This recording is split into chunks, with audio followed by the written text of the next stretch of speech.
الحمد لله وحده والصلاة والسلام على من لا نبي بعده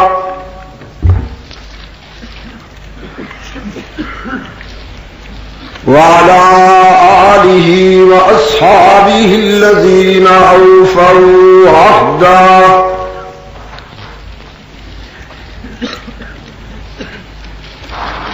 الذين هم مفاتيح الرحمة ومصابيح الغرر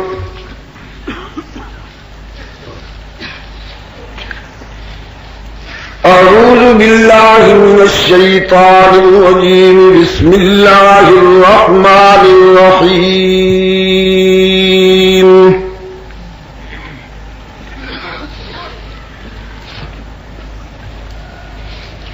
قل أفغير الله تأمروني أعبد أيها الجاهلون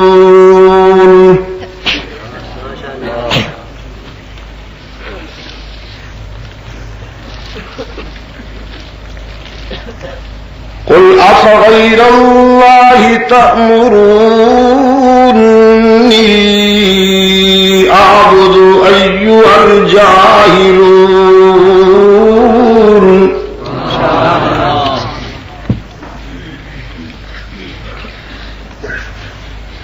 ولقد أوحي إليك وإلى الذين من قبلك لئن أشركت ليحبطن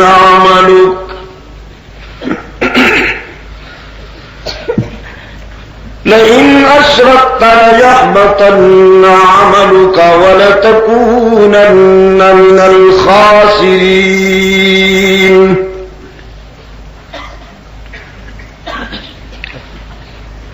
بل الله فاعبد وكن من الشاكرين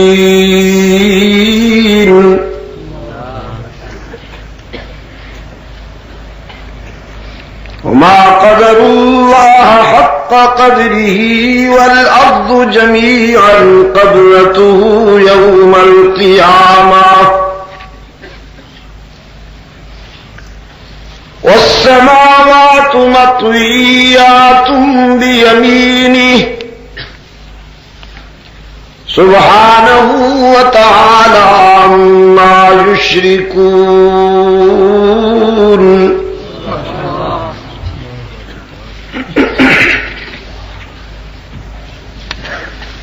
واذكر في الكتاب مريم إذ انتبذت من أهلها مكانا شرقيا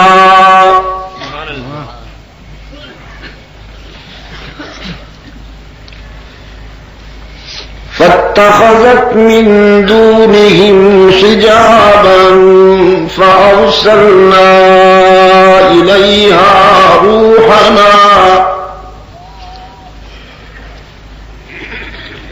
فتمثل لها بشرا سويا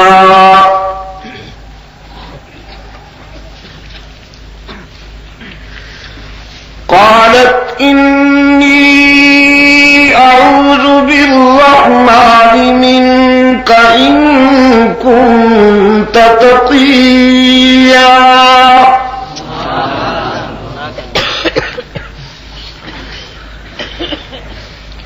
قال إنما أنا رسول ربك لأهب لك غلاما زكيا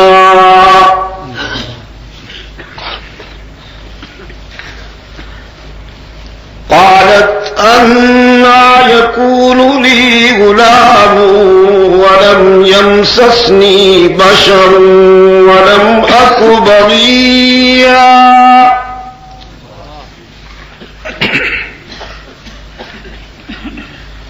قال كذلك قال ربك هو علي هين ولنجعله آية للناس ورحمة منا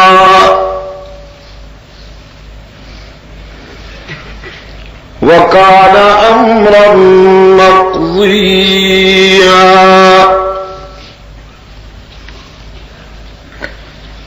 صدق الله مولانا العظيم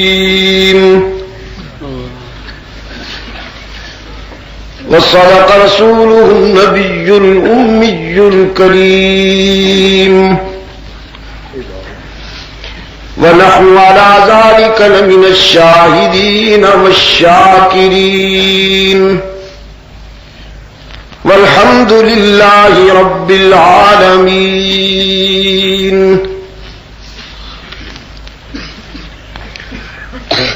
صدر اجلاس حضرات علماء کرام، محترم بزرگوں اور عزیز دوستوں، آج 22 نومبر 1985 ہم یہاں ناصر چوک پشاور میں دعوت و تبلیغ کی نسبت سے جمع ہیں اور سیرت سرور کائنات علی صاحب الصلاۃ والسلام کے حسین موضوع پر انجمن تبلیغ قرآن و سنت کے زیر اہتمام منعقد ہونے والا تقریباً یہ 8واں اجلاس ہے.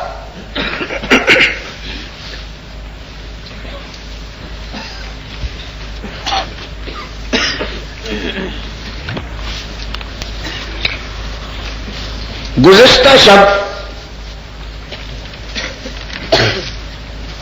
چوک نمک منڈی میں کچھ باتیں ہوئیں.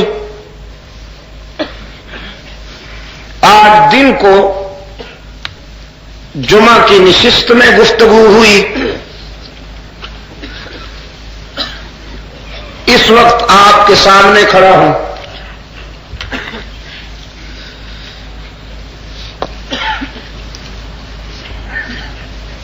کتاب اللہ سے میں نے آپ کے سامنے جو حصہ تلاوت کیا، اس میں رحمت عالم صلی اللہ علیہ وسلم کے موقف کی جلالت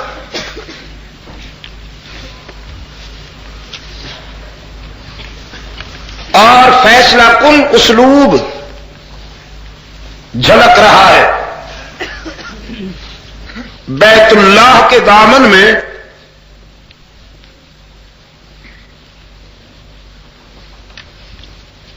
ایک جبل ہے، پہاڑ ہے،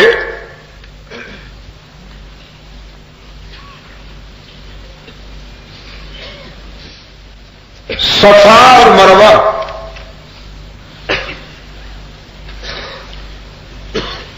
صفا کی بلندیوں پر رحمت عالم صلی اللہ علیہ وسلم تشریف لائے اور اپنی چادر ہلا ہلا کر مکہ والوں کو متوجہ کیا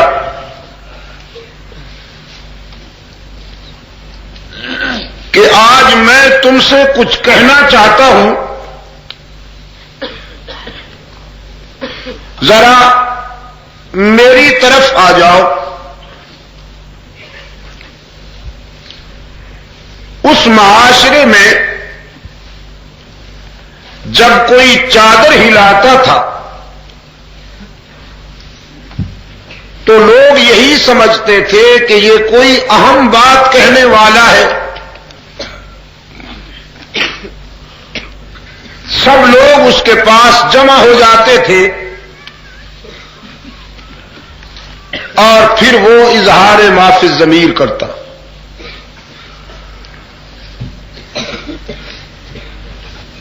آج عبداللہ کا یتیم چادر ہلا رہا تھا صلی اللہ علیہ وسلم. مرد و عورت، جوان بوڑھے، سب کے سب رحمت عالم صلی اللہ علیہ وسلم کی خدمت میں حاضر ہوئے.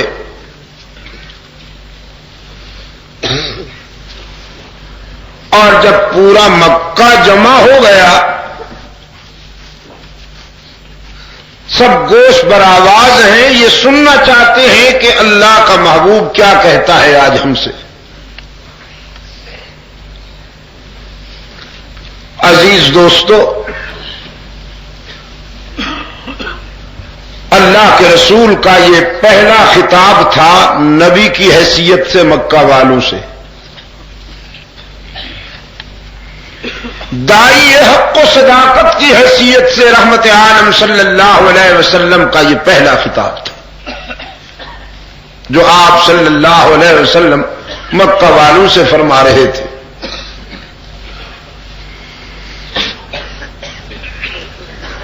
چنانچہ آپ صلی اللہ علیہ وسلم نے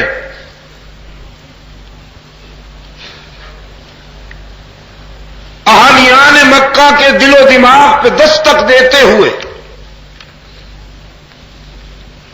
سب سے پہلا جملہ جو اپنی زبان سے ارشاد فرمایا وہ یہ تھا کہ هل وجدتمونی صادقا او کاذبا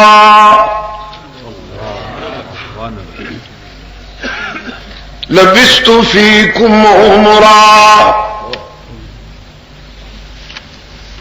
مکہ والو،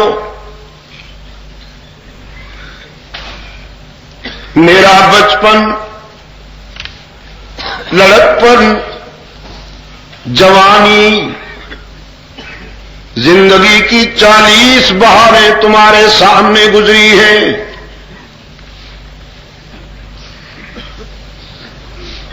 اور میری زندگی کے تمام جلی و خفی اسلوب کھلی ہوئی کتاب کی طرح تمہارے پاس واضح ہیں. آج تمہارے ضمیر کو جج بنا کر تم سے پوچھتا ہوں کہ تم نے مجھے سچا پایا ہے یا اس کے برعکس. کھل کر جواب دو.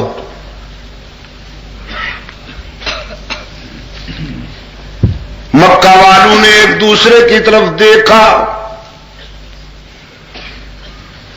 سوچنے لگے آج یہ پوچھنے کی کیا ضرورت پیش آئی، ہم تو ان کے بارے میں سراسر حسن ظن رکھتے ہیں. اور بیک زبان جواب دیا جربنا لک مرارا ما رأینا فیک الا صدقا. عبداللہ کے یتیم، ہم نے متعدد بار آپ کو آزمایا، جب بھی آزمایا سچا پایا.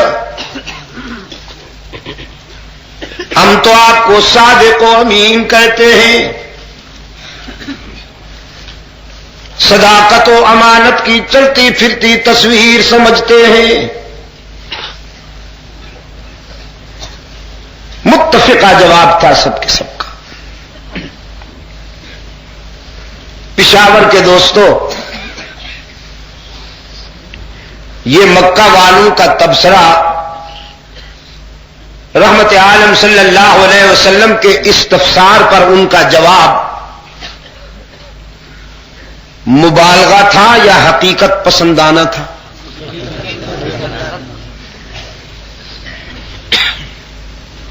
بالکل صحیح جواب دیا آپ نے. مبالغہ تو وہ ہوتا ہے جب کوئی بات بڑھا چڑھا کر پیش کی جائے، رائی کا پہاڑ بنایا جائے.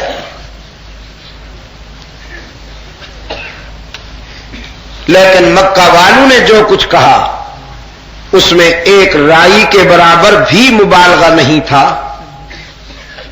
انہوں نے رحمت عالم صلی اللہ علیہ وسلم کا بچپن، لڑکپن، جوانی جس انداز میں دیکھی تھی اس کے مطابق تبصرہ کر دیا۔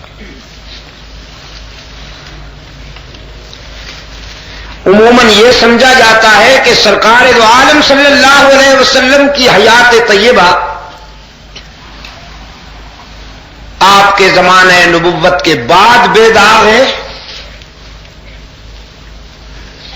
لیکن میں یہ عرض کروں گا کہ نہیں، حضور کی حیات طیبہ آپ کی ولادت باسعادت سے ہی بے داغ ہے۔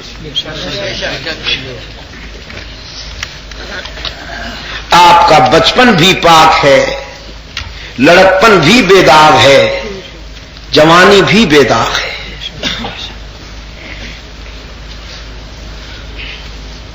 میں چند نمونے آپ کی حیات طیبہ کے بچپن، لڑکپن اور جوانی کے عرض کرتا ہوں اور آگے بڑھتا ہوں۔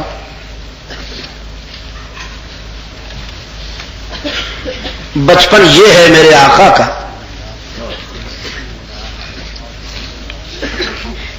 کہ حلیمہ سعدیہ جنہوں نے سرکار دو عالم صلی اللہ علیہ وسلم کو دودھ پلایا، اس لحاظ سے بڑی خوش نصیب ہیں کہ انہوں نے اللہ کے محبوب کو اس وقت بھی دیکھا جب آپ مسند آرائے رسالت تھے، جب آپ نے اعلان نبوت کر دیا تھا تو حلیمہ نے محمد بن عبداللہ کو بھی دیکھا تھا، محمد الرسول اللہ کو بھی دیکھا تھا۔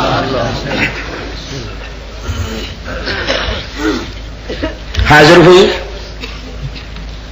سرکار دو عالم صلی اللہ علیہ وسلم مسند رسالت پر تشریف فرما تھے۔ حلیمہ سعدیہ کو دیکھتے ہی آپ صلی اللہ علیہ وسلم فرط اشتیاق میں کھڑے ہو گئے، بڑی تکریم اور بڑے وقار کے ساتھ انہیں خوش آمدید کہا، خیر خیریت پوچھی۔ حلیمہ نے آگے بڑھ کر محبوب خدا کی جبین کا بوسہ لیا، ماتھا چوم لیا۔ حضور اکرم صلی اللہ علیہ وسلم نے نبیذ تمر پیش کی، پانی میں حل شدہ کھجوریں، جیسے آپ قہوہ پلاتے ہیں،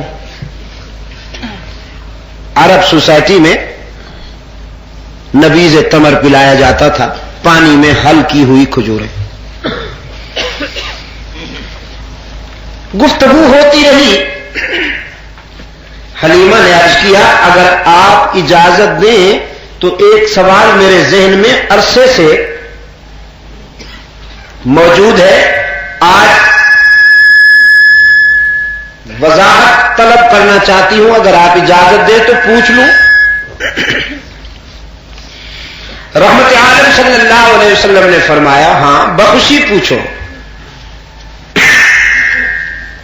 کہنے لگی آپ جب میرا دودھ پیا کرتے تھے تو آپ ہمیشہ دائیں جانب سے ہی دودھ پیتے تھے، میں نے کوشش کر کے دیکھ لی تھی لیکن کبھی آپ نے بائیں جانب سے دودھ قبول نہ کیا، کیوں؟ اب حلیمہ کو کون سمجھائے کہ پیغمبر بچپن میں بھی دیوانے نہیں ہوتے، فرزانے ہوتے ہیں۔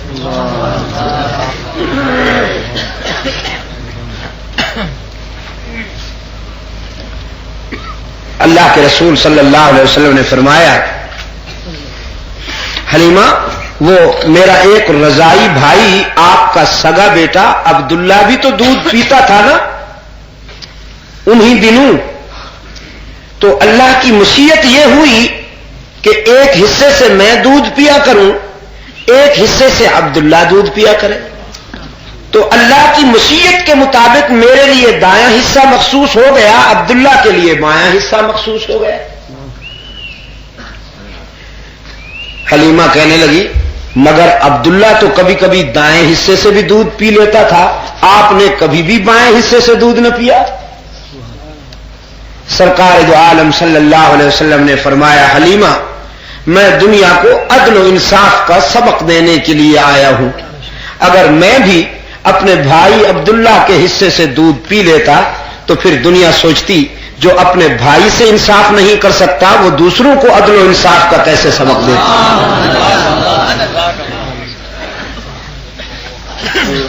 یہ میں نے فار ایگزامپل ایک چھوٹا سا نمونہ آپ کی خدمت میں سرکار دو عالم صلی اللہ علیہ وسلم کی بچپن کی حیات طیبہ سے عرض کیا،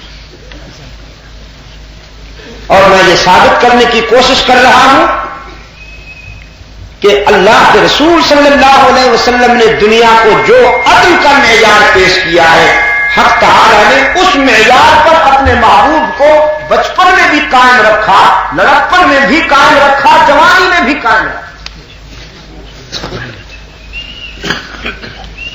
لڑکپن یہ ہے رحمت عالم صلی اللہ علیہ وسلم کا کہ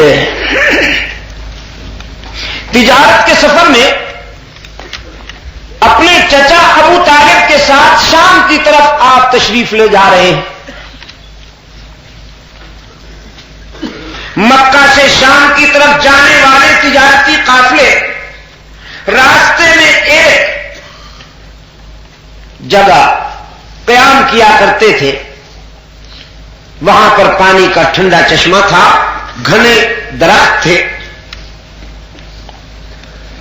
کچھ دیر قافلے آرام کیا کرتے تھے، اونٹوں کو پانی پلاتے تھے، کھانا کھاتے تھے اور پھر سستا کر اگلی منزل کو روانہ ہو جاتے تھے۔ اس پڑاؤ کا محتمم ایک راہب تھا، عیسائی بوڑھا، جس کا نام تاریخ نے بحیرہ بتایا ہے۔ یہ قافلہ آیا، ایک درخت کے نیچے یہ قافلہ بیٹھ گیا تو وہ عیسائی راہب بوڑھا اپنے مسکن کے بالائی حصے سے اتر کر اس درخت کے نیچے آیا اور قافلہ والوں سے کہنے لگا، اس بچے کا کیا نام ہے؟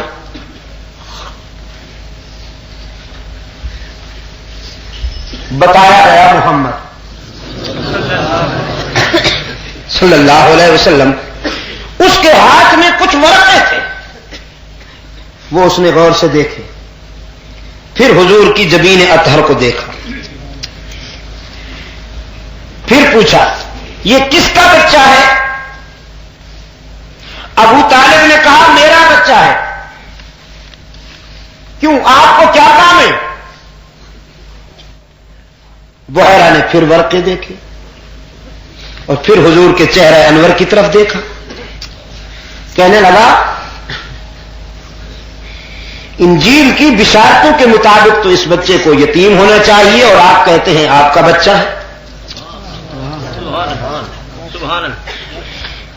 ابو طالب چونکا، کہنے لگا یہ بچہ واقعی یتیم ہے، چچا کیونکہ باپ کی جگہ ہوتا ہے تو میں نے تو اس نقطۂ نظر سے کہہ دیا کہ گویا یہ میرا بچہ ہے، لیکن تجھے یہ کیسے معلوم ہو گیا کہ یہ کوئی غیر معمولی شخصیت ہے اور یہ یتیم بھی ہے؟ تجھے یہ سب کچھ کیسے معلوم ہوا؟ بحیرہ کہنے لگا اصل بات یہ ہے کہ میں اپنے مسکن کے بالائی حصے پہ بیٹھا تھا، یہ قافلہ مجھے دور سے آتا ہوا دکھائی دیا تو میں نے دیکھا کہ ایک بادل کا ٹکڑا اس قافلے پہ سایہ افغن ہے۔ یہ قافلہ جو چلتا آ رہا ہے بادل کا ٹکڑا اس کے اوپر سایہ کیے ہوئے ہے۔ اب میں یہ معلوم کرنا چاہتا تھا کہ اس قافلے میں وہ کون سی شخصیت ہے کہ جس کے لیے قدرت نے یہ سایہ کا انتظام کیا ہے۔ تو اللہ نے کرم کیا کہ یہی بچہ، یہی لڑکا اس قافلے سے ہٹ کر چلنے لگا تو میں نے دیکھا کہ بادل کا سایہ اسی کے سر پہ آ گیا، جس سے مجھے تجسس ہوا اس لڑکے کے متعلق۔ پھر جب آپ بالکل قریب آ کر اس درخت کے نیچے بیٹھے تو میں نے غور سے دیکھا اس بچے کو، مجھے اس کے چہرے میں اور جبین میں وہی نقوش نظر آئے جو انجیل میں اللہ کے آخری رسول کے بتائے گئے ہیں۔ میں نے وہ علامتیں اس کے چہرے میں پائی، اس لیے میں نے اس کا نام بھی پوچھا اور اب مجھے یقین ہے کہ یہ وہی اللہ کا آخری رسول ہے۔ سرکار دو عالم صلی اللہ علیہ وسلم کا دامن پکڑ لیا، کہنے لگا محمد راہ حق میں بہت ستائے جاؤ گے، بہت ستائے جاؤ گے محمد، لوگ تیرے راستے میں کانٹے بچھائیں گے، تجھے سنگ باری کا نشانہ بنائیں گے، محمد تجھ سے سوشل بائیکاٹ ہوگا، تیری کردار کشی کی مہم چلے گی، اے کاش کہ میں اس وقت زندہ ہوتا تو ڈھال بن کر تیرے آگے پیچھے پھرتا۔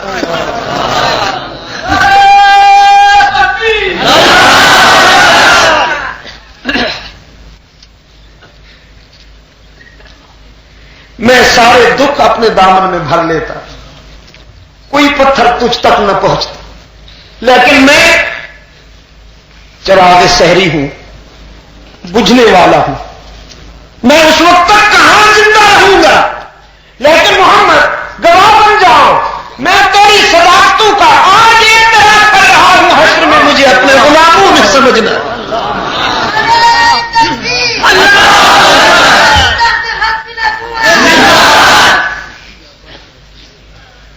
یہ میرے آقا کا لڑکپن ہے۔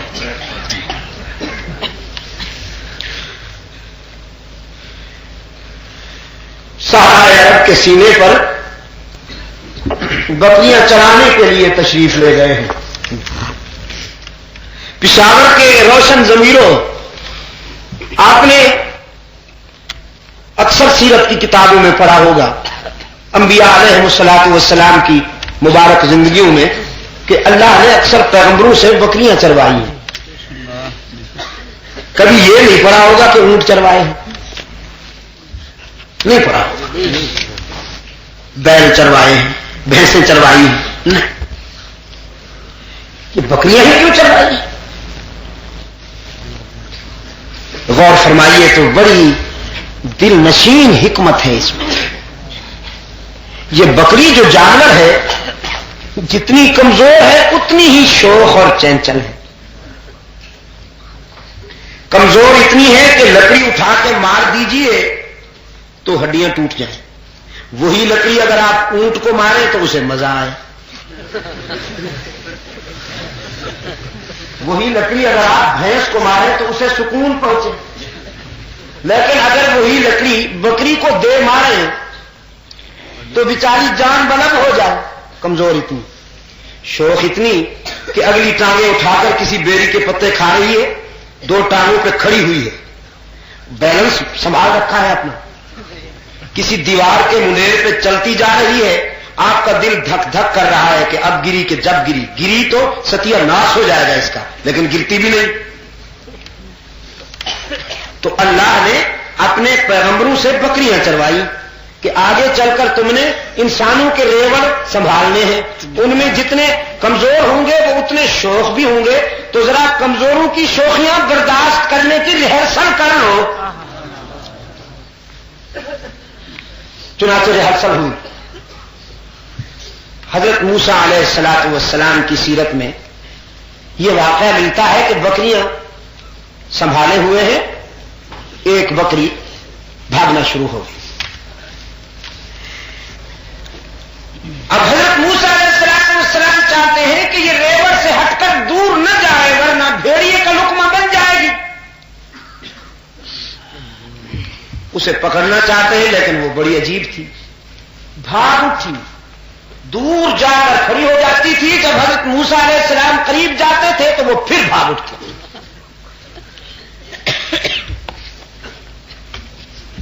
سیدنا موسیٰ علیہ السلام پھر تعاقب کرتے، جب قریب جاتے تو پھر بھاگ پڑتی، دور جا کے کھڑی ہو جاتی، قریب جاتے تو دن حضرت موسیٰ علیہ السلام اس کو پکڑنے کی کوشش کرتے رہے اور وہ بھاگتی رہی، شام ہو گئی تو ہاتھ آ گئی۔ اب حضرت موسیٰ علیہ السلام تو اللہ کا جلالی پیغمبر ہے، غصے میں ایک مرتبہ قبطی کو گھوسا دینا اس کی چھٹی ہو گئی، موسیٰ تو اب بکری جب ہاتھ میں آ گئی لگتا تھا کہ شاید اسے ذبح کریں گے اور کباب بنا کر کھا جائیں گے، لیکن طبیعت بن چکی تھی، مزاج بن چکا تھا۔ جب بکری قابو میں آ گئی تو زجر و توبیخ کے بجائے جھڑکنے ڈانٹنے کے بجائے مارنے کے بجائے اس کی ٹانگیں دبانا شروع ہو گئے. سارا دن بھاگتی رہی ہو, تھک گئی ہوگی. بس یہ جوہر پیدا کرنا ہوتا ہے حق تعالیٰ کو. انبیاء علیہ الصلوۃ والسلام سے بکریاں بھی چروائیں. سرکار دو عالم صلی اللہ علیہ وسلم نے بھی صحرائے عرب بکریاں چرائیں. لیکن ایک دن آپ کا یہی رضائی بھائی جس کا ذکر ابھی کچھ دیر پہلے ہوا تھا, عبداللہ, دوڑتا ہوا آیا اور اپنی والدہ سے حلیمہ سعدیہ سے کہنے لگا, ماں جی وہ بھیڑیا تو ہمیشہ ہماری بکریاں کھا جاتا ہے, آج بڑی بربریت کے ساتھ آیا, منہ کھلا ہوا تھا اس کا, سفاکیت کے ساتھ آیا, لیکن جب محمد پہ اس کی نظر پڑی تو ساری بربریت بھول گیا, پالتو کتے کی طرح رحمت عالم کے سامنے دم ہلاتا رہا, اور جب حضور نے اجازت دی تو چپ کر کے واپس چلا گیا. حلیمہ سعدیہ کہنے لگی, بیٹا تو نے آج دیکھا ہے, میں نے تو اس بچے کی عظمت اسی دن دیکھ لی تھی جب اٹھا کے گھر لائی تھی کہ میری سوکھی ہوئی بکری کے تھنوں میں اتنا دودھ آ گیا تھا, میرے برتن ختم ہو گئے تھے, لیکن اس بچے کی آمد سے اللہ کے کرم کے ساتھ جو دودھ بھیجا گیا تھا وہ ختم نہیں ہو پایا.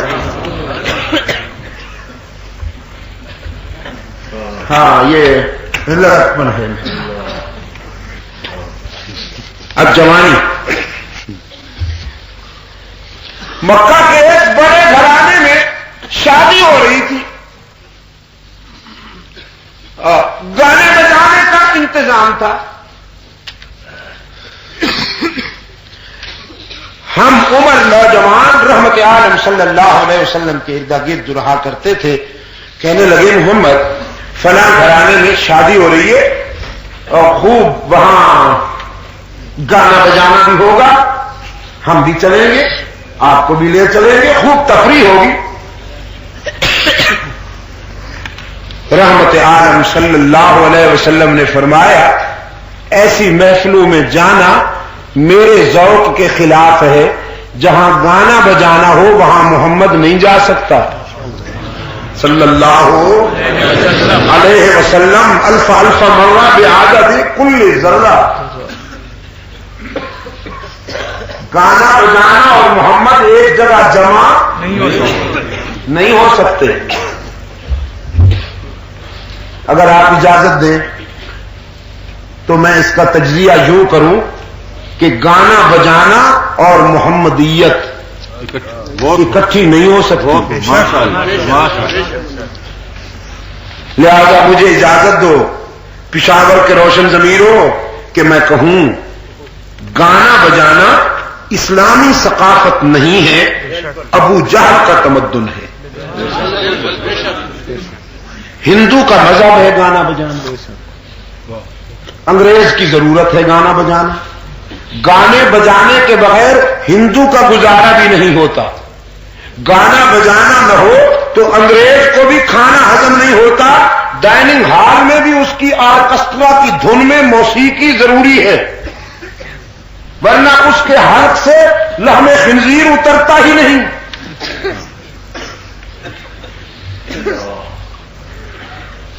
لیکن جب اسلام کے نام پر حاصل ہونے والے اس ملک میں گانے بجانے والوں کو اور گانے بجانے والیوں کو تمغے دیے جاتے ہیں تو بے ساختہ زبان پہ آتا ہے, گلائے جفائے وفا نما تو حرم کو اہل حرم سے ہے, کسی بت کدے میں بیاں کروں تو کہیں صنم بھی ہری ہے.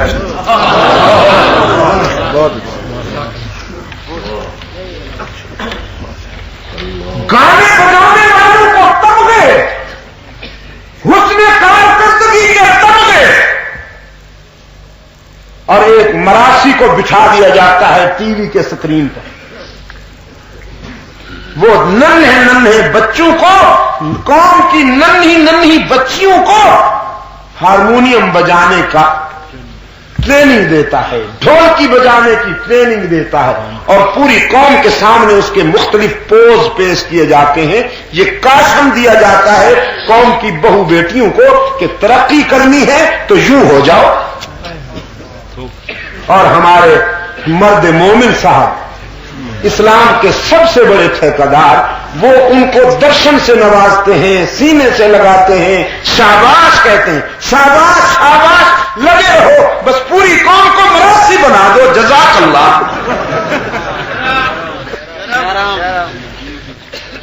اور سالانہ حاجی صاحب سے معذرت کے ساتھ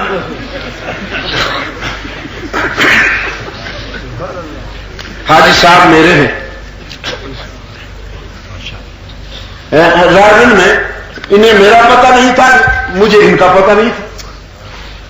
الحمدللہ ہم اپنی کیفیت میں کھوئے ہوئے تھے، پھر بعد میں جب ہوش میں آئے تو پتہ چلا کہ یہ کون ہے اور میں کون ہوں۔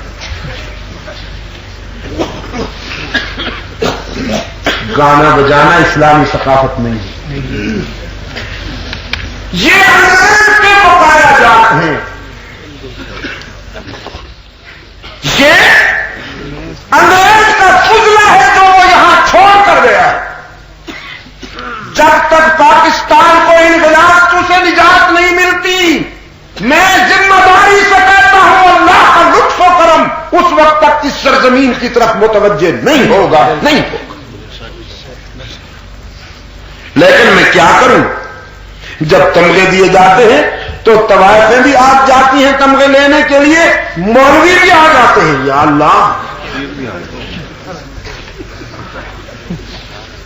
اور قومی پریس میں جب خبر لگتی ہے تمغے حاصل کرنے والوں کی، اس میں وہ بھی ہوتی ہیں وہ بھی ہوتی ہیں، آگے داڑھی پیچھے ساری۔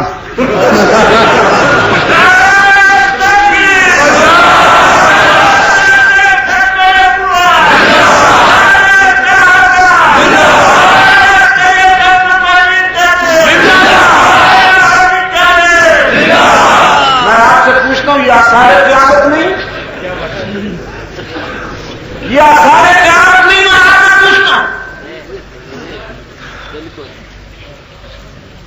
اور ہمارے سابقہ دور کا ایک مولوی صاحب، درباری ملا، اپنے دور کا فیضی، اور ابو الفضل وہ کا آج کل بیچارہ سیاسی یتیم ہے، اسے بھی تمنا تھی سینٹرل کیبنٹ میں جانے کی، لیکن کچھ نمی فرصت کے بھیا کیس کی، پھرتے ہیں میر خار، کوئی پوچھتا نہیں۔ اور اسی خاطر تو قتل عاشقاں سے منع کرتے تھے، اسی خاطر تو قتل عاشقاں سے منع کرتے تھے، ابھی یوں پھر رہے ہو یوسف بے کارواں ہو کر، اور پھرتے رہو گے انشاءاللہ۔ ممتاز عالم دین، ہمارے صحافی بھائی ان کو لکھتے ہیں ممتاز۔ جب میں ممتاز پڑھتا ہوں تو آگے دیکھتا ہوں کہیں ممتاز بیگم تو نہیں ہے، لیکن آگے آتا ہے ممتاز عالم دین ملا کوثر نیازی، کہتا ہے گانا تو روح کی غذا ہے۔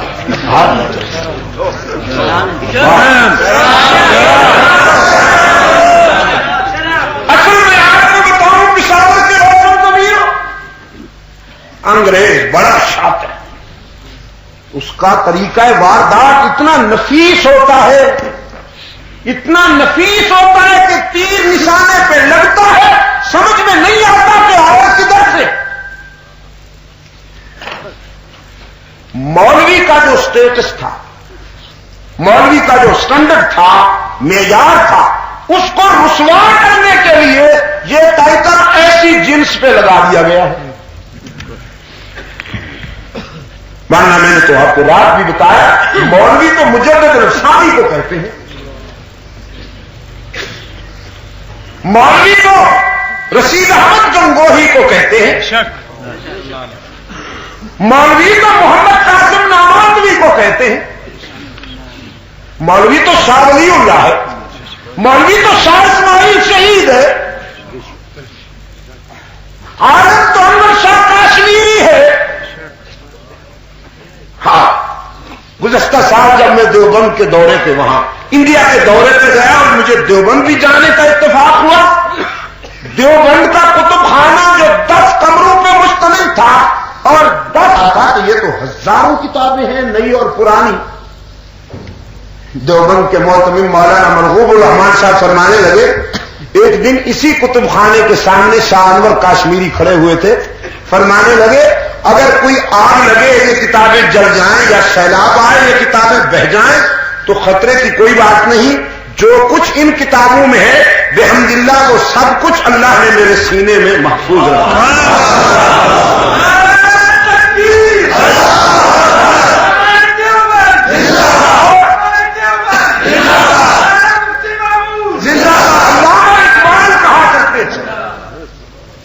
اقبال کہا کرتے تھے انور شاہ کاشمیری کا ہوتا وہ گوش اسلام ہونا اور اسلام کا اسکالر ہونا اس بات کی دلیل ہے کہ اسلام دنیا کا سچا مذہب ہے. اگر اسلام دنیا کا سچا مذہب نہ ہوتا تو ایسے لوگ کبھی اسلام کو ایکسپٹ نہ کرتے. عالم تو ایسے ہوتے ہیں لیکن یہ ممتاز عالم دین، ممتاز. یہ پاکستان کی پروڈکشن، میڈ ان پاکستان. کوئی ڈاکٹر بن جاتا ہے اور ٹی وی پہ جو آ جائے وہ تو ایسے معلوم ہوتا ہے لوگ یوں سمجھتے ہیں جیسے عرش سے اترا. اس کی بات اتنی توجہ سے سنی جاتی ہے جیسے عرش سے اترا.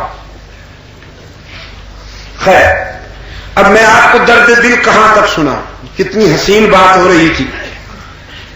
ہاں رحمت عالم صلی اللہ علیہ وسلم نے فرمایا جس محفل میں گانا بجانا ہو وہاں میں نہیں جا سکتا ہوں. یہ جو ہم عمر لوگ ہوتے ہیں انہیں بڑی حجت ہوتی ہے. وہ نوجوان کہنے لگے جب ہم جا رہے ہیں تو آپ کیسے نہیں جائیں گے، ہم تو آپ کو لے جائیں گے. رحمت عالم صلی اللہ علیہ وسلم نے فرمایا میرا انکار بڑھا ان کا اصرار بڑھا تو اللہ نے کرم کیا کہ مجھ پر نیند طاری کر دی. وہ بول رہے تھے میں اونگ رہا تھا. انہوں نے سمجھا شاید بچنے کے لیے بہانہ ہو رہا. وہ نوجوان آستینے چڑھا کر کہنے لگے اٹھا کے لے چلیں گے. کیسے نہیں جائیں گے اور ہم مل کر اٹھا کے لے چلتے ہیں. سب تیار ہو گئے رحمت عالم صلی اللہ علیہ وسلم کو اٹھا کر لے جانے کے لیے. لیکن حضور اکرم صلی اللہ علیہ وسلم نے فرمایا اللہ نے کرم کیا میرا ویٹ اتنا بڑھا دیا، میرا وزن اتنا بڑھا دیا کہ 12-14 نوجوان زور لگاتے رہے اٹھا کے لے جانا تو کجا مجھے تو ہلا بھی نہ سکے. اور اس طرح اللہ نے اس محفل میں اپنے محبوب کو جانے سے محفوظ رکھا جہاں انسانی اخلاق کے خلاف باتیں ہونے والی تھی. بیت اللہ کی تعمیر کے وقت حجر اسود کی تنصیب پہ جھگڑا ہو گیا. مختلف قبائل کے سردار جمع ہوئے. ہر شخص یہ چاہتا تھا کہ یہ پتھر میں یہاں نصب کرنے کی سعادت حاصل کروں. بات اس قدر بڑھی کہ تلواریں نیام سے نکل آئی. قریب تھا کہ خون کی لکیاں بہنے لگے. لیکن کسی کے ذہن میں بات آئی، اس نے تجویز پیش کی کہ دیکھو میاں خون نہ بہاؤ ایک دوسرے کا، چلے جاؤ شام ہو چکی ہے. صبح جو شخص یہاں پہلے آئے گا وہی فیصل ہوگا. اس کا فیصلہ ہم سب کو منظور ہوگا. سب نے اس تجویز کو پسند کیا اور اپنے اپنے گھروں میں چلے گئے. چاہتے سب تھے کہ رات کو ہم سوئے ہی نہیں تاکہ صبح پہلے پہلے پہنچ جائیں. لیکن اللہ نے کرم کیا سب پہ نیند طاری کر دی. اور جب سب کی آنکھ کھلی تو بیعت کھلی. سب اٹھے آنکھیں بڑھتے ہوئے جوتے سنبھلے بغیر تیز تیز قدم بھاگے بیت اللہ کے پاس آئے تو دیکھا کوئی ایک شخص پہلے سے موجود ہے، لیکن جب صلی اللہ علیہ وسلم کو دیکھا کہنے لگے الحمدللہ الحمدللہ، ایک ایسا آدمی آ پہنچا ہے جس پر سب کو اعتماد ہے، صادق و امین آدمی، ان کا فیصلہ ہم سب کے لیے قابل اطمینان ہوگا اور مجھے بھی اعتماد ہوگا۔ رحمت عالم صلی اللہ علیہ وسلم سوچتے ہیں اب میں کس کو کہوں کہ تو رکھ۔ اللہ نے اپنے محبوب کی مدد کی، چادر بچھا دی، حجر اسود رکھ دیا اور قبائل کے سرداروں کو بلا کر کہا اس کے کونے پکڑ لو، تم سب اٹھانے کی اور نصب کرنے کی سعادت میں شامل ہو جاؤ۔ اور اس طرح کے بے شمار واقعات ہیں، میں تفصیل میں نہیں جاؤں گا۔ میں نے یہ ثابت کرنے کی کوشش کی ہے کہ مکہ والوں نے جب یہ کہا کہ ہم نے جب بھی آپ کو آزمایا سچا پایا تو یہ کوئی مبالغہ نہیں تھا، سراسر حقیقت پسندانہ تبصرہ تھا۔ اب سرکار جو عالم صلی اللہ علیہ وسلم نے فرمایا تم مجھے صادق مانتے ہو، امین مانتے ہو، اگر میں یہ کہوں کہ اس پہاڑ کے پیچھے کوئی مسلح دشمن حملہ کرنا چاہتا ہے تو کیا یہ مان لو گے؟ اساتین مکہ پھر ایک دوسرے کی طرف دیکھتے ہیں کہ یہ تو سیاسی بات ہے، حملہ ہماری تو داخلی اور خارجی حکمت عملیاں بڑی کامیاب ہیں، قبائل کے ساتھ ہمارے اچھے تعلقات ہیں، آج ہم پہ حملہ کرنے کی جرت کون کر سکتا ہے؟ میرے آقا انتظار میں کھڑے ہیں، اگر میں کہوں تو کیا مان لو گے؟ سرداران مکہ کہنے لگے ہاں، بظاہر تو یہ بہت مشکل ہے، آج کسی قبیلے میں یہ جرت نہیں کہ وہ ہم پہ ہاتھ اٹھا سکے، لیکن اگر آپ کہیں گے تو ماننا پڑے گا، اس لیے کہ یہ زبان ہی ایسی ہے کہ اس سے کبھی جھوٹ نکلا ہی نہیں۔ یہ دوسرا خراج تھا سرکار عالم صلی اللہ علیہ وسلم نے جو اپنے ہونے والے حاسدین سے وصول کیا۔ فرمایا تو سنو، اس سے کہیں زیادہ کہ اسباب و وسائل سے لیس کوئی بدترین دشمن تم پہ حملہ کرے اور تمہیں تہس نہس کر دے، اس سے کہیں زیادہ تباہ کن بات یہ ہے کہ تم اللہ کے ساتھ دوسروں کو شریک بناتے ہو، اللہ کے حقوق میں دوسروں کو شامل کرتے ہو۔ آؤ میں تمہیں امن و سلامتی کی راہ دکھاتا ہوں، میری آواز کے ساتھ آواز ملاؤ، قولوا لا الہ الا اللہ تفلحون۔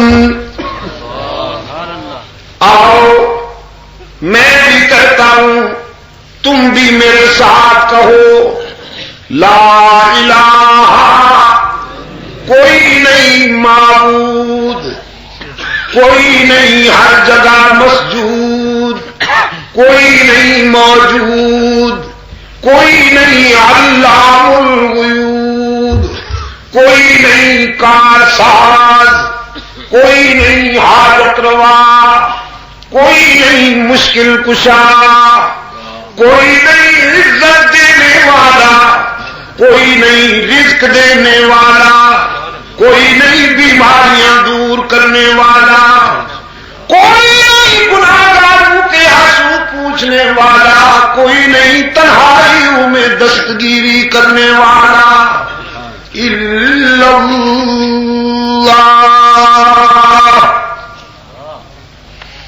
مکہ والے کہنے لگے عجیب بات ہے، آپ نے ہمیں کیا سمجھا؟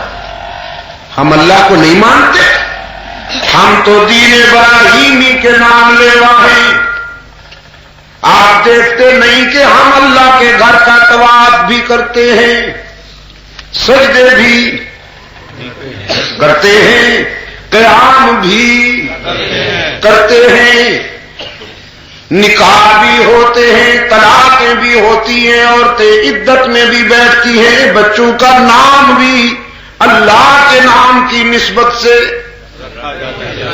رکھا جاتا ہے۔ بے شک عبد العزا بھی نام رکھتے تھے، لیکن عبداللہ بھی رکھتے تھے۔ حضور کے والد گرامی کا نام عبداللہ، یہ زمانہ اسلام میں رکھا گیا، پہلے رکھا گیا تھا نا۔ عبد العزا بھی رکھتے تھے۔ یہ عبد العزا کے کیا معنی ہے؟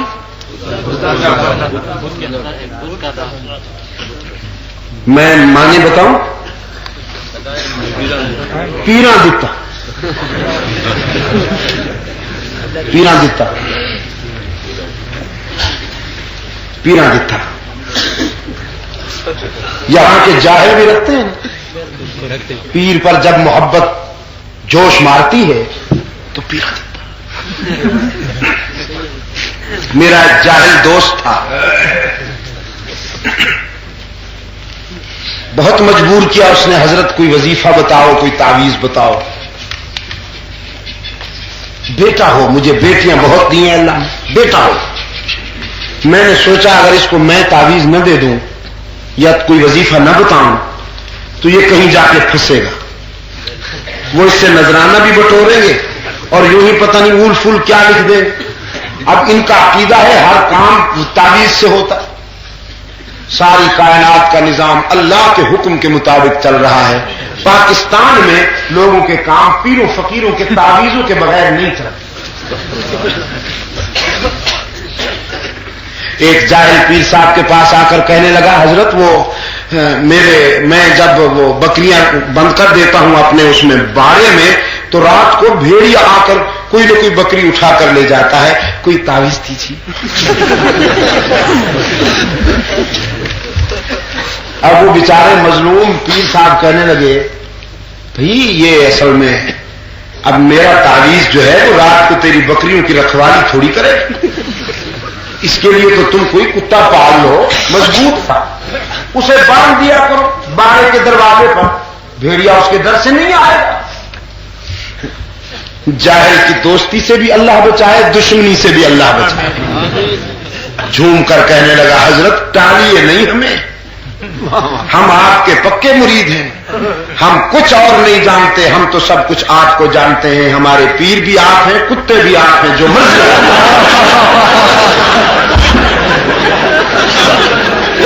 ہم اور کچھ نہیں جانتے، آپ کی جو مرضی ہو وہی کیجیے، ہمیں اور کسی کے پاس مت بھیجیے۔ میں نے سوچا بھی اگر میں اس کو نہیں دیتا تو یہ کہیں اور جا کے پھنسے گا کسی فنکار کے پاس۔ سورہ فاتحہ لکھ کے میں نے دے دی، اللہ نے کرم کیا۔ اگلے سال جب اس علاقے میں میرا جانا ہوا تو میں نے سنا کہ اللہ نے اسے بیٹا دیا۔ سبحان اللہ۔ چلو آپ خوش ہو گئے کہ میری ولایت ثابت ہو گئی، اللہ نے دے دیا۔ میں جب اس کو مبارکباد دینے کے لیے گیا، دور سے جب ہماری موٹر دیکھی تو لپکا، دوڑتا ہوا آیا، بازو کھلے ہوئے، شاہ صاحب بس آپ کی مہربانی سے۔ میں نے کہا میاں اللہ کی مہربانی سے، اللہ کی مہربانی سے۔ کہتا ہے بس کرو جی، اللہ نے دینا ہوتا تو پہلے نہ دے سکتا، سب آپ کی تو مہربانی، آپ ٹالتے ہیں آپ۔ میں نے کہا الہ العالمین یہ تیرا بے وقوف بندہ ہے، تو معاف کرتا جا، مگر اس کی حکمت، اس کے کام اپنی حکمت کے مطابق ہوتے ہیں۔ کچھ دنوں کے بعد میں نے سنا وہ بچہ فوت ہو گیا۔ اس علاقے میں میرا پھر جانا ہوا تو تعزیت کے لیے بھی میں چلا گیا۔ اب جو میں گیا تو وہ استقبال کے لیے اٹھا نہیں، بیٹھا رہا، میں خود اس کی خدمت میں حاضر ہوا۔ میں نے کہا بہت افسوس ہوا، اللہ تعالیٰ نعم البدل عطا فرمائے، آپ کو صبر و حوصلہ بخشے۔ آہ سرد لے کے کہنے لگا ہاں اللہ کی مرضی ہے۔ میں نے کہا ٹھیک ہے، پیدا ہو جائے تو پیراں دیتا، فوت ہو جائے تو اللہ کی مرضی۔ یعنی پیر دیتے ہیں اللہ کریم کا کام یہی ہے کہ وہ گردنیں مروڑتا رہتا ہے، مارنا اس کا کام ہے، دینا۔ تو عبد العزا بھی نام رکھتے تھے معذرت کے ساتھ، لیکن عبداللہ بھی نام رکھتے تھے۔ وہ کہنے لگے ہم تو اللہ کو مانتے ہیں عبداللہ کے یتیم، ہم تو اللہ کے نام پہ چیزیں بھی تقسیم کرتے ہیں۔ قرآن کریم نے ان کی ادا بتائی ہے، فرمایا وَجَعَلُوا لِلَّهِ مِمَّا زَرَعَ مِنَ الْحَرْثِ وَالْأَنْعَامِ نَصِيبًا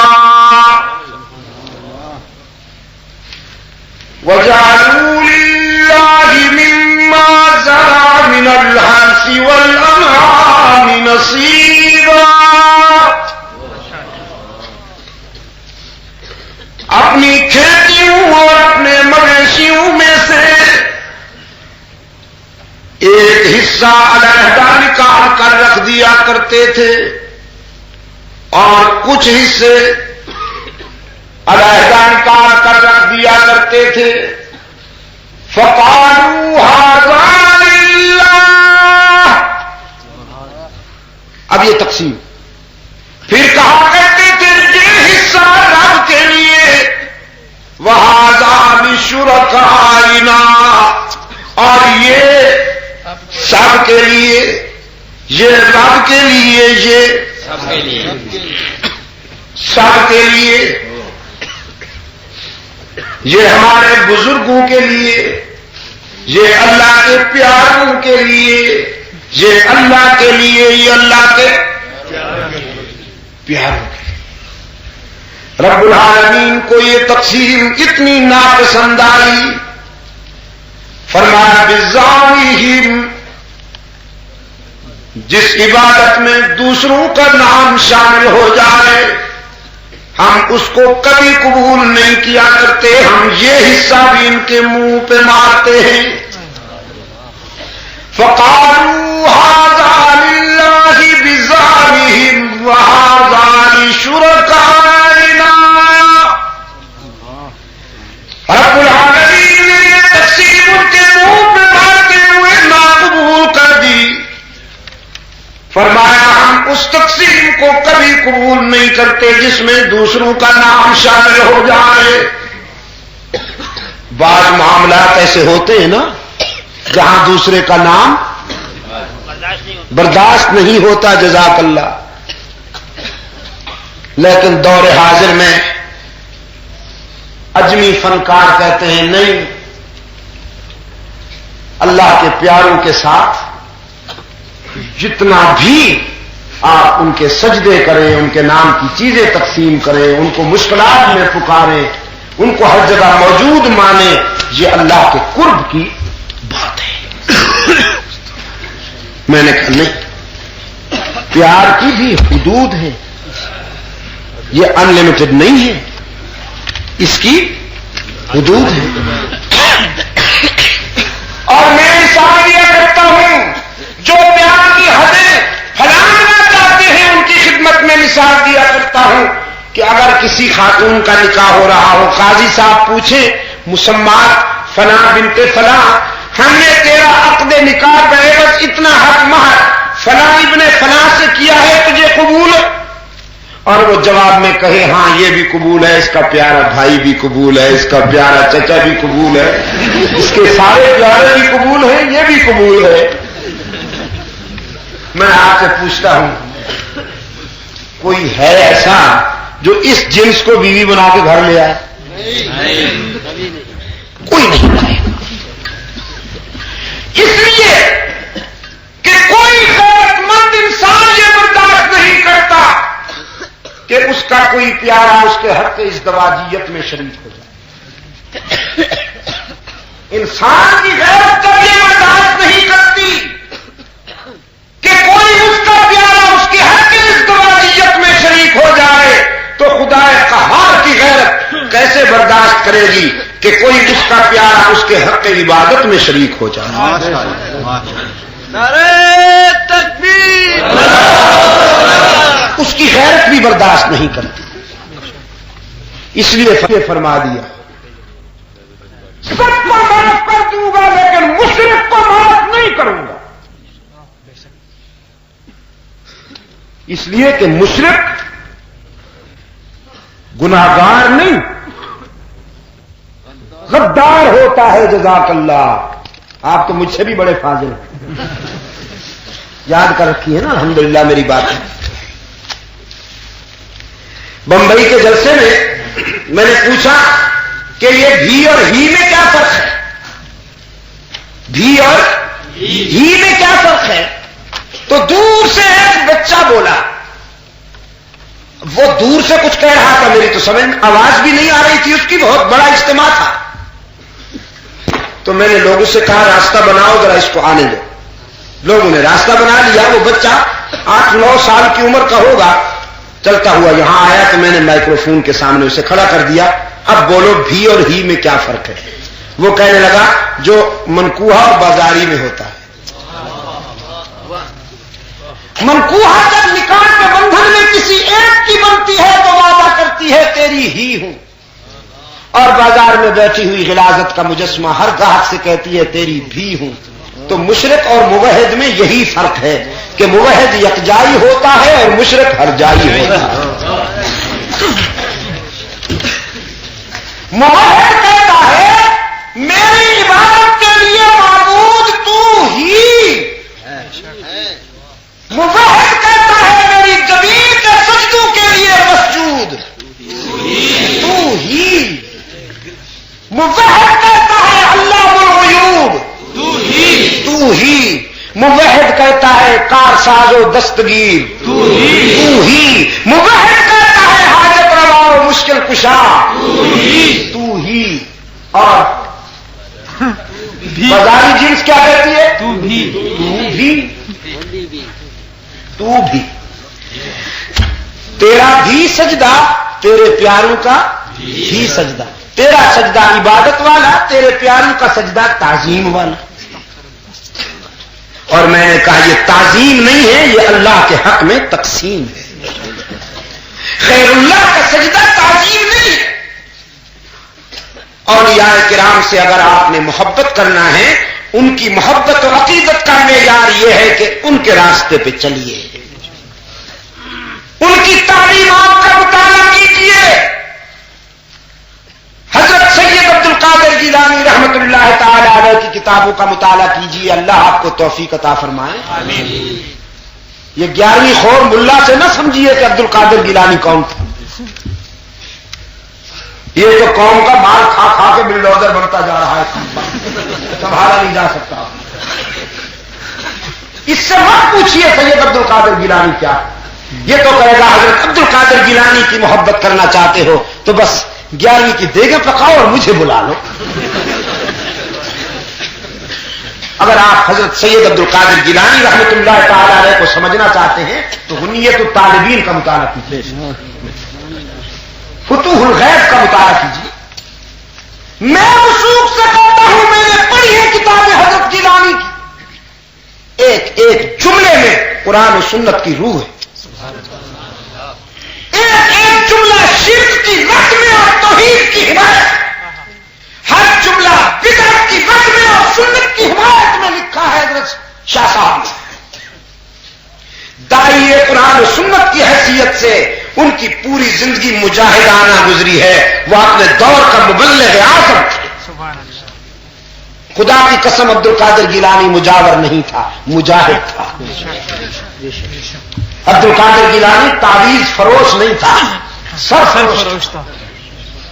اس نے قوم کے نوجوانوں میں زندگی نہیں گزاری، تاجر تھا، تجارت کرتے تھے، مشک درآمد و برآمد کرتے تھے، عطر درآمد و برآمد کرتے تھے، کپڑا درآمد و برآمد کرتے تھے، غلہ درآمد و برآمد کرتے تھے، ایک عظیم تاجر تھے۔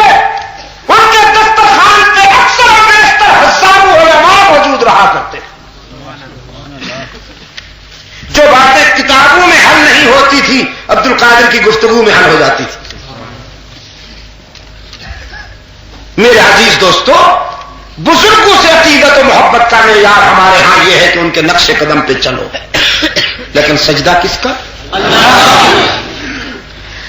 مکہ والے کہنے لگے ہم تو اللہ کو مانتے ہیں. سرکار دو عالم صلی اللہ علیہ وسلم نے فرمایا فَأَنَّا تُؤْفَكُونَ، اگر اللہ کو مانتے ہو تو پھر ادھر ادھر کیوں بھٹکتے ہو؟ یہ لات و منات عزا اور حبل کے آستانوں پہ کیوں جاتے ہو؟ کہنے لگے ما نعبدہم الا لیقربونا الی اللہ زلفا، ہم اس لیے جاتے ہیں کہ یہ اللہ کے پیارے ہیں،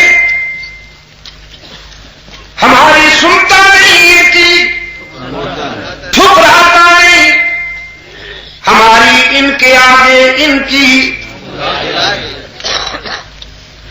خدا کے آگے.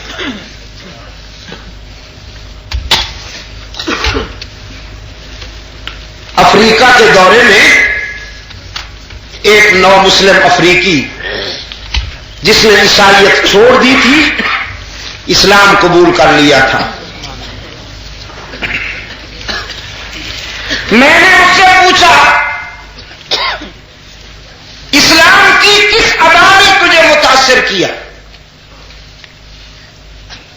کرسچنیٹی چھوڑ کر تو اسلام کی طرف آیا ہے، اسلام کی کس ادا نے تجھے متاثر کیا؟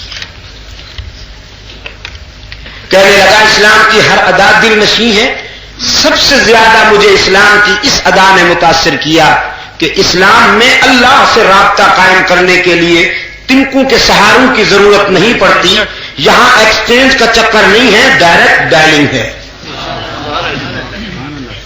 دو ہیں نا طریقے ٹیلی فون کے، ایک وایا آپریٹر بکنگ والا اور ایک ڈائریکٹ.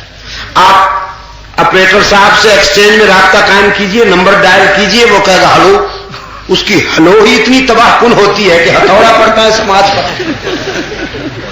ہلو آپ کہیں گے وہ مجھے لاہور کا نمبر چاہیے، اپنا نمبر لکھوائیں گے، وہ نمبر بتائیں اور آپ کہہ دیں گے ارجنٹ، حالانکہ وہ نہ بھی ہو تو کہنا پڑتا ہے اس لیے کہ وہ سمجھتے ہی یہی زبان ہے.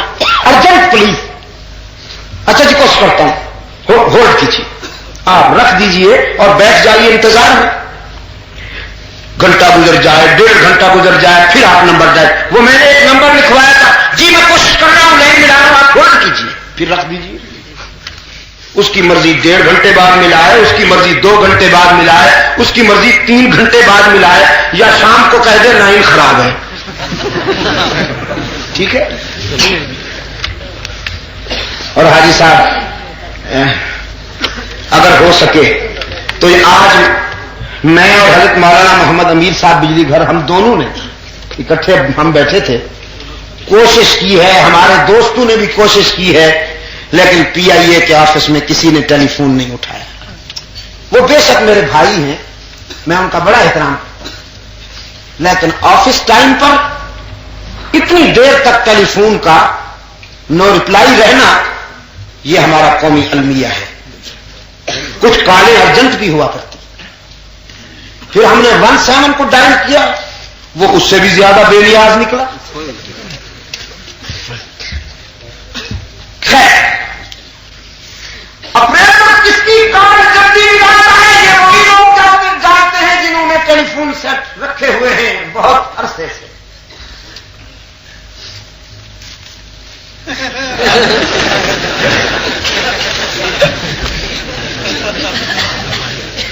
ابھی تک اس کی کار جلدی ملتی ہے. وہ پادری کہنے لگا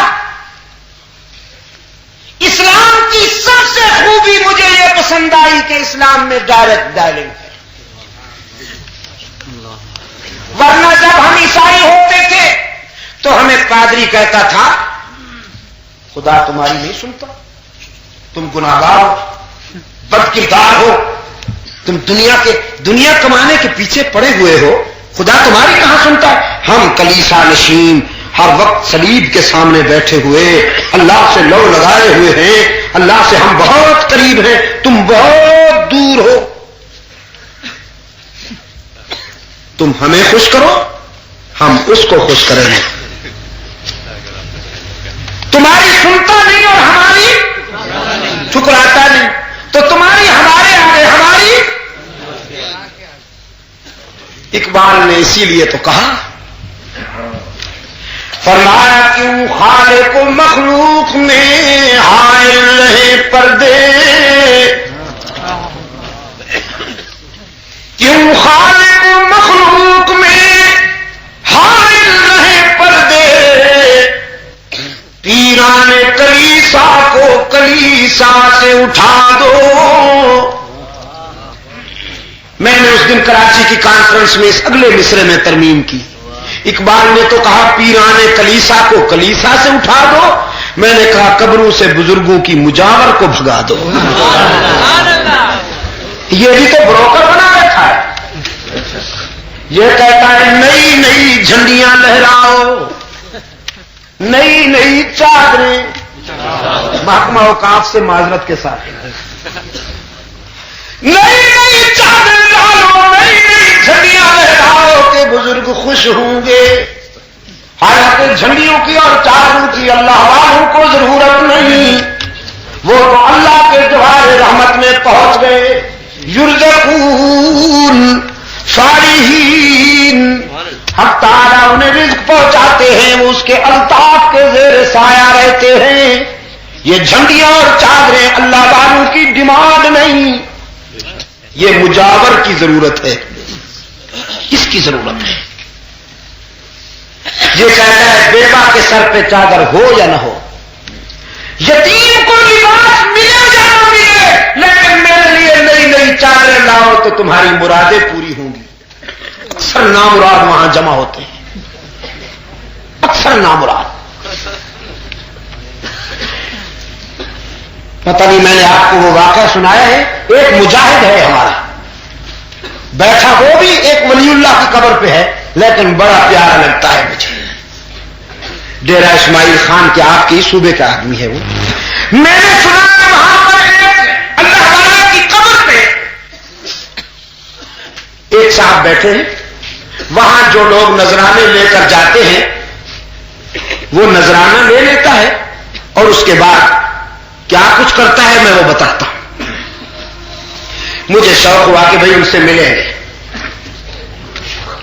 ہم آ رہے تھے لکی کی طرف, گاڑی موڑ کر ہم وہاں چلے گئے. مجھے دیکھا دور سے بھاگتا ہوا آیا, گلے لگایا, کہنے لگا شاہ صاحب ذرا معانقہ خوب ہونا چاہیے, انشاءاللہ ہم جنت میں اکٹھے ہوں گے. میں نے کہا بیٹھے یہاں قبر پہ مجاور بن کے ہو. کہنے لگا جی نہیں, اللہ کے فضل سے جہاد کر رہا. آئیے لے گئے. قبر کے پاس ایک اتنا بڑا پرانا سوکھا ہوا جوتا پڑا تھا, اور یہ کمبخت چمڑا جب سوکھ جائے تو آپ کو پتہ فولاد کے قریب بن جاتا ہے, یا کم از کم لوہے کا خالہ زاد تو ضرور ہوتا ہے. اس نے کہا یہ دیکھیے صاحب, میں نے لوگوں میں یہ مشہور کیا ہے کہ یہ حضرت صاحب کا جوتا ہے, یہ جو صاحب قبر ہے یہ حضرت صاحب کا جوتا ہے. اب یہاں لوگ آتے ہیں کہ صاحب جس شخص کو حضرت صاحب کا جوتا ٹچ کر جائے اس کی ساری مرادیں پوری. دور دراز سے لوگ آتے ہیں نذرانے لے کر. میں یہاں نذرانے بھی ان سے لے لیتا ہوں, اور ان نذرانوں کو یتامہ تک, مساکین تک, جو جو خاندان حاجت مند ہے میں ان تک پہنچاتا ہوں. نذرانے لے لیتا ہوں, اس کے بعد کہتا ہوں جھک جاؤ. وہ جھک جاتے ہیں. جس نے کبھی اللہ کے سامنے سر نہیں جھکایا وہ یہاں جھک جاتا ہے نامراد. صاحب الغرض مجنون. جوتا اٹھا لیتا ہوں اور جم جم کے لگاتا ہوں. جتنا نذرانہ لگاتا ہوں اتنے جوتے. وہ سمجھتا ہے قرآن پوری ہو رہی ہے, اور میں دل میں کہتا ہوں الہ العالمین جو تیرا در چھوڑ کر یہاں آئے گا ایسے جوتے کھائے گا تو زندگی بھر جاؤ. میں نے کہا بھائی جزاک اللہ, تو واقعی قابل قدر ہے یار. یقین فرما فرمائیے میں اس کے لیے بڑی دعائیں کرتا ہوں. مایوس کیا ہے انہوں نے اللہ کے بندوں کو، مایوس کیا کہ تمہاری نہیں سنتا جب تک کہ تم ہمیں خوش نہیں کرو گے. اور تھیوری کیا ہے؟ تھیوری یہ ہے صاحب، زینے کے بغیر تو آدمی مکان پر نہیں چڑھ سکتا، چپراسی کے بغیر تو افسر بھی نہیں ملتے، سیکریٹری کے بغیر تو وزیروں سے ملاقات نہیں ہوتی، تو اللہ میاں ایسے مل جائیں گے؟ اللہ میاں کو ایس پی بنا رکھا ہے، خود ہیڈ کلرک بنے بیٹھے ہیں. وہ افریقہ کا سیاہ فام مسلمان کہنے لگا. ایک دن قرآن کریم کا نسخہ میرے ہاتھ آ گیا، انگلش ترجمے والا، تبلیغی دوست کے ہاتھوں سے. اللہ انہیں سلامت رکھے. آمین. الیاسی لشکر کے سپاہیوں کی اللہ ہر قدم پہ مدد فرمائے. پوری دنیا میں آج اسلام کی نمائندہ تحریک بن کر یہی لوگ الا اللہ کی ضربیں لگاتے ہوئے نظر آتے ہیں. دنیا کے 22 ملکوں میں مجھے جانے کا اتفاق ہوا. ان میں یورپین ممالک بھی ہیں، افریقن ممالک بھی ہیں، انڈیا ہے، ماریشس ہے، ادھر امارات ہیں، ویسٹ انڈیز کے جزائر میں گیا ہوں. جہاں میں نے قدم رکھا محمد الیاس کے سپاہی مجھے ہر جگہ رواں دواں نظر آئے. بلجیم میں اتنا بڑا اجتماع کیا کہ تثلیث پرست چکرا. جرمنی میں اتنا بڑا اجتماع کیا کہ تثلیث پرستوں کے ہوا اڑ گئے. جاپان میں اتنا بڑا اجتماع ہوا فرزندان اسلام کا کہ تثلیث پرست چکرا گئے. انگلینڈ میں، چھوٹا سا ملک ہے انگلینڈ، جغرافیائی لحاظ سے پاکستان سے بھی چھوٹا ہے، لیکن آج ان حضرات کی کوششوں سے، تبلیغی مجاہدین کی کوششوں سے انگلینڈ میں اس وقت تک 750 مسجدیں قائم ہو چکی ہیں. اسکاٹ لینڈ ہائی کورٹ کے سامنے گلاسگو میں بہت بڑی مسجد بنائی ہے انہوں نے. موٹر وے سے آدمی جب آ رہا ہو ایڈنبرا سے یارکشائر کی طرف گلاسگو سے گزرے تو 15 کلومیٹر دور سے مسجد کا مینار نظر آتا ہے. اس کے سامنے اگرچہ اسکاٹ لینڈ ہائی کورٹ کی عمارت ہے، وہ بھی بہت اونچی ہے، لیکن مسجد کا مینار اس عمارت سے بھی اونچا چلا گیا ہے. 15 کلومیٹر دور سے عیسائیوں کی ٹریفک کا سیلاب جب گزرتا ہے تو محمد عربی کی عظمت کا نشان دیکھ کر سوچنے پر مجبور ہو جاتے ہیں. برٹش پریس نے اعتراض کیا ہے اور لکھا ہے کہ اگر دعوت و تبلیغ کی رفتار یہی رہی تو 20 سال کے بعد کے برطانیہ پر شاید عیسائیوں کی نہیں مسلمانوں کی حکومت ہوگی.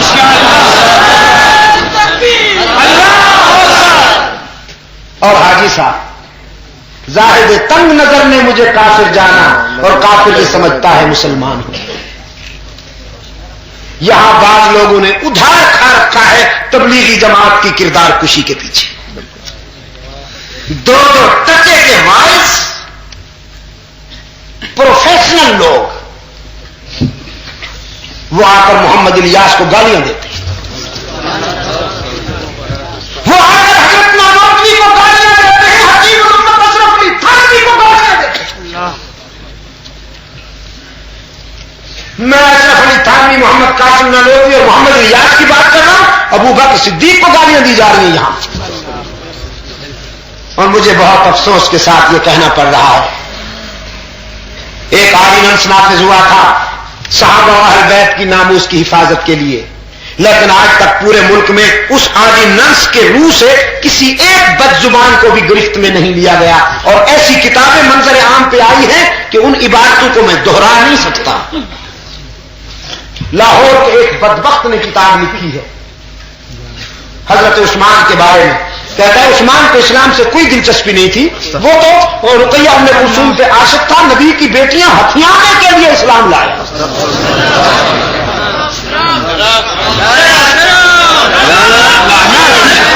میں آپ سے پوچھتا ہوں کسانوں کے دوستوں،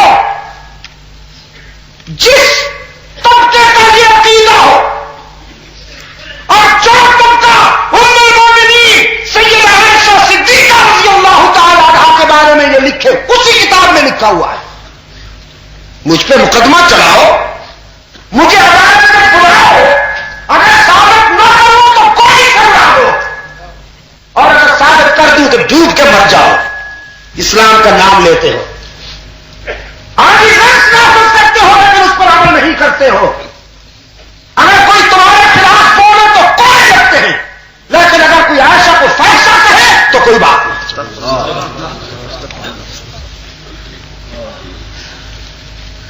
مرزا قادیانی کا لٹریچر ابھی تک اس ملک میں موجود ہے, سب یہاں سے اور بیرونی دنیا میں ڈسٹریبیوٹ ہوتا ہے.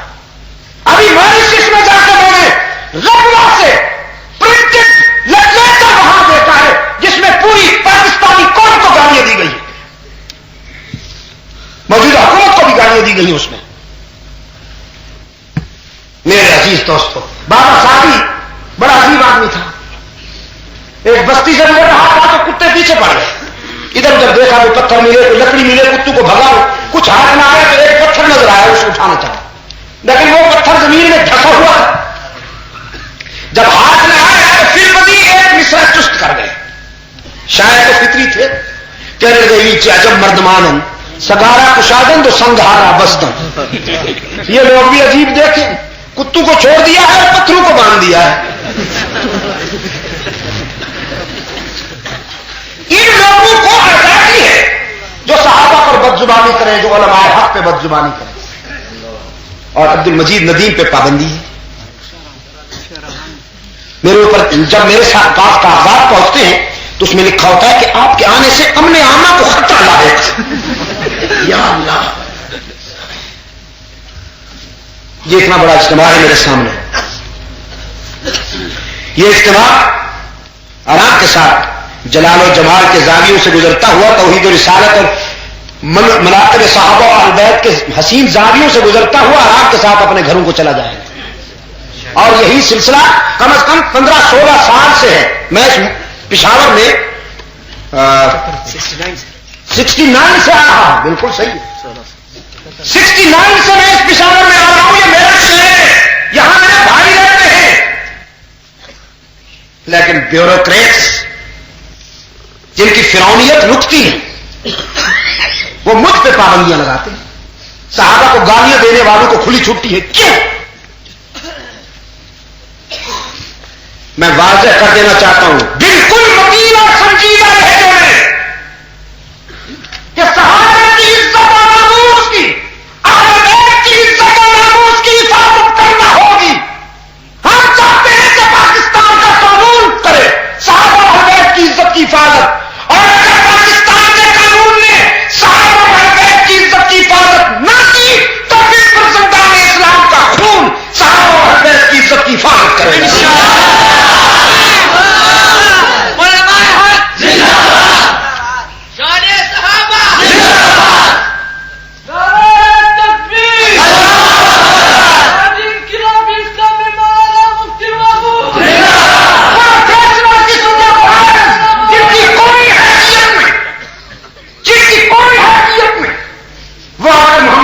پر بدزبانی کرتے ہیں, تبلیغی جماعت پر بدزبانی کرتے ہیں. اور مجھے افسوس ہے کہ حکومت کے بعض ذمہ دار لوگ موجود ہوتے ہیں.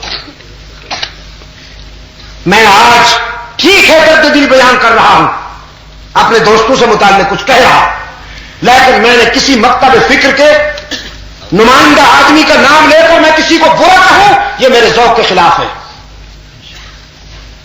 یہ انسانی اخلاق کے خلاف ہے. لیکن محمد الیاس رحمت اللہ تعالی علیہ پر بدزبانی ہوتی ہے, تبلیغی جماعت پر بدزبانی ہوتی ہے, جبکہ تبلیغی جماعت آج عالم اسلام میں نہیں, عالم انسانیت میں اسلام کی نمائندہ تاریخ ہے.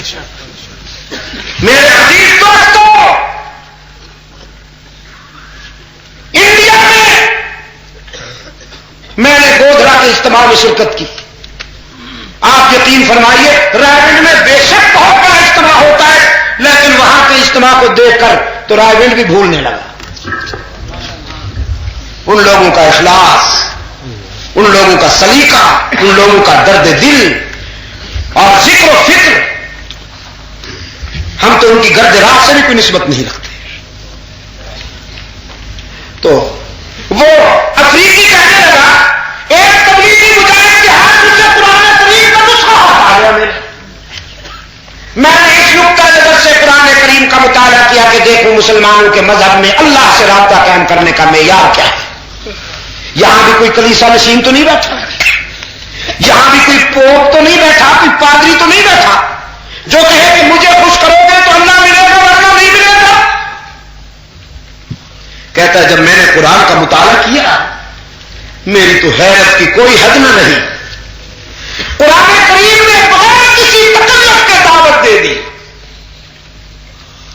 فرمایا اذا سالک عبادی انی فانی قریب. اجیب دعوت الداعی اذا دعانی فلیستجیبوا لی ولیؤمنوا بی. پیغمبر جب میرے بندے آپ سے میرا پتہ پوچھیں کہ ہم اللہ سے ملنا چاہتے ہیں کہاں ملے گا,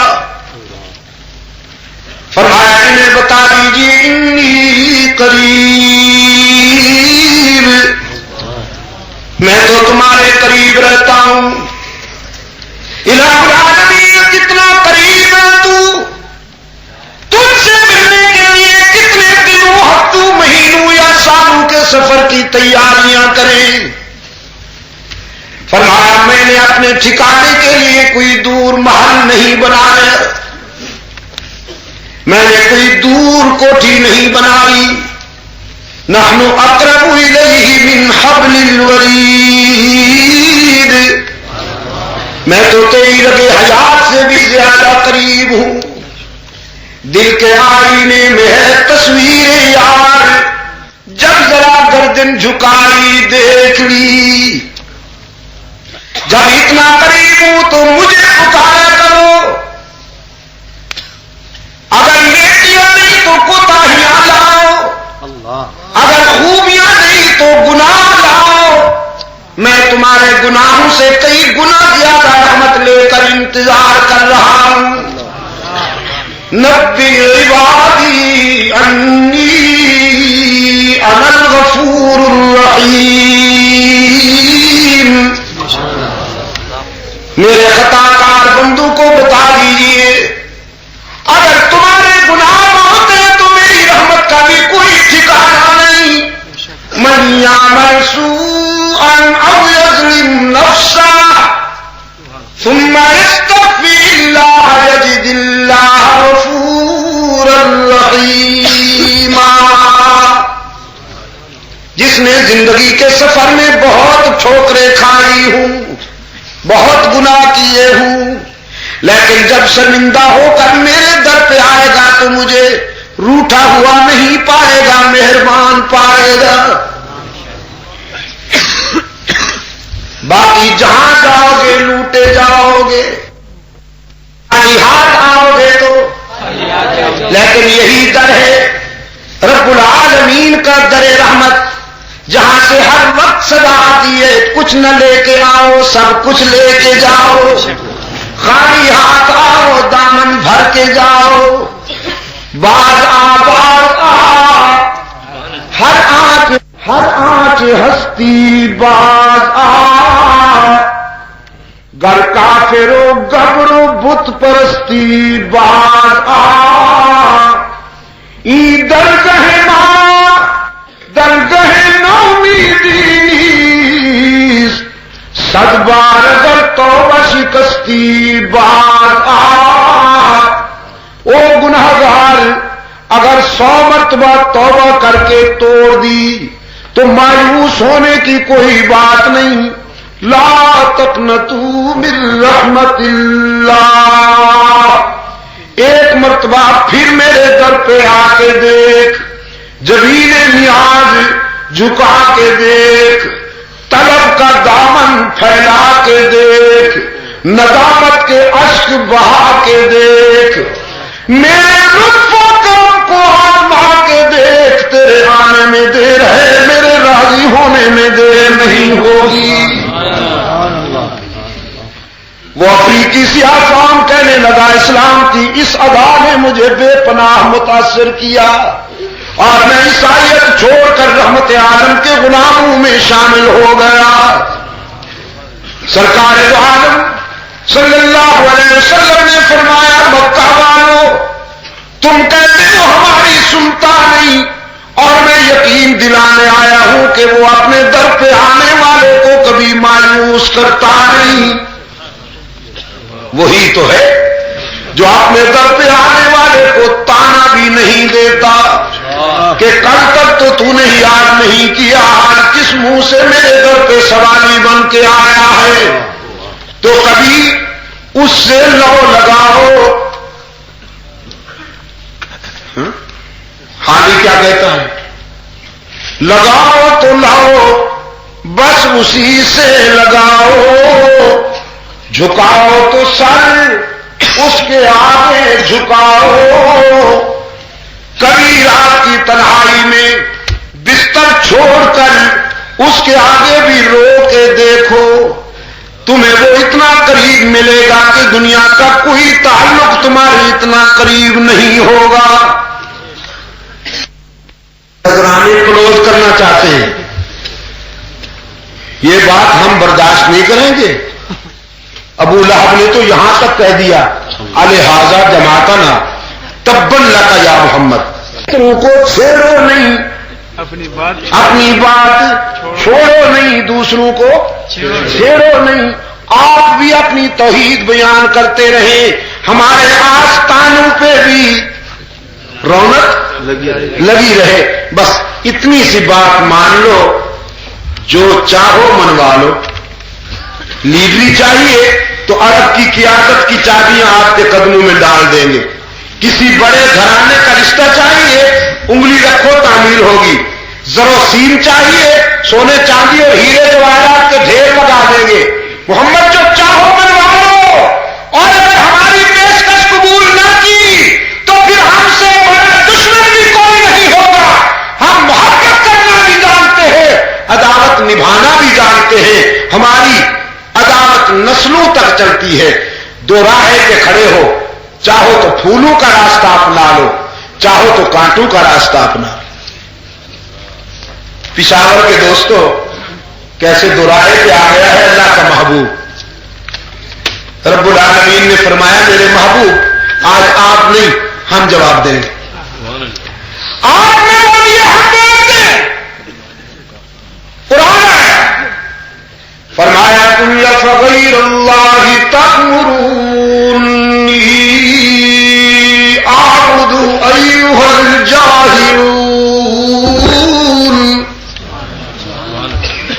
او جاہلو تم نے مجھ سے یہ توقع کیسے قائم کر لی کہ میں اللہ کے ساتھ دوسروں کو شریک برداشت کروں. آستانے چلتے رہیں اور میں چپ رہوں. جبینے غیر اللہ کے آگے جھکتی رہیں اور میں چپ رہوں.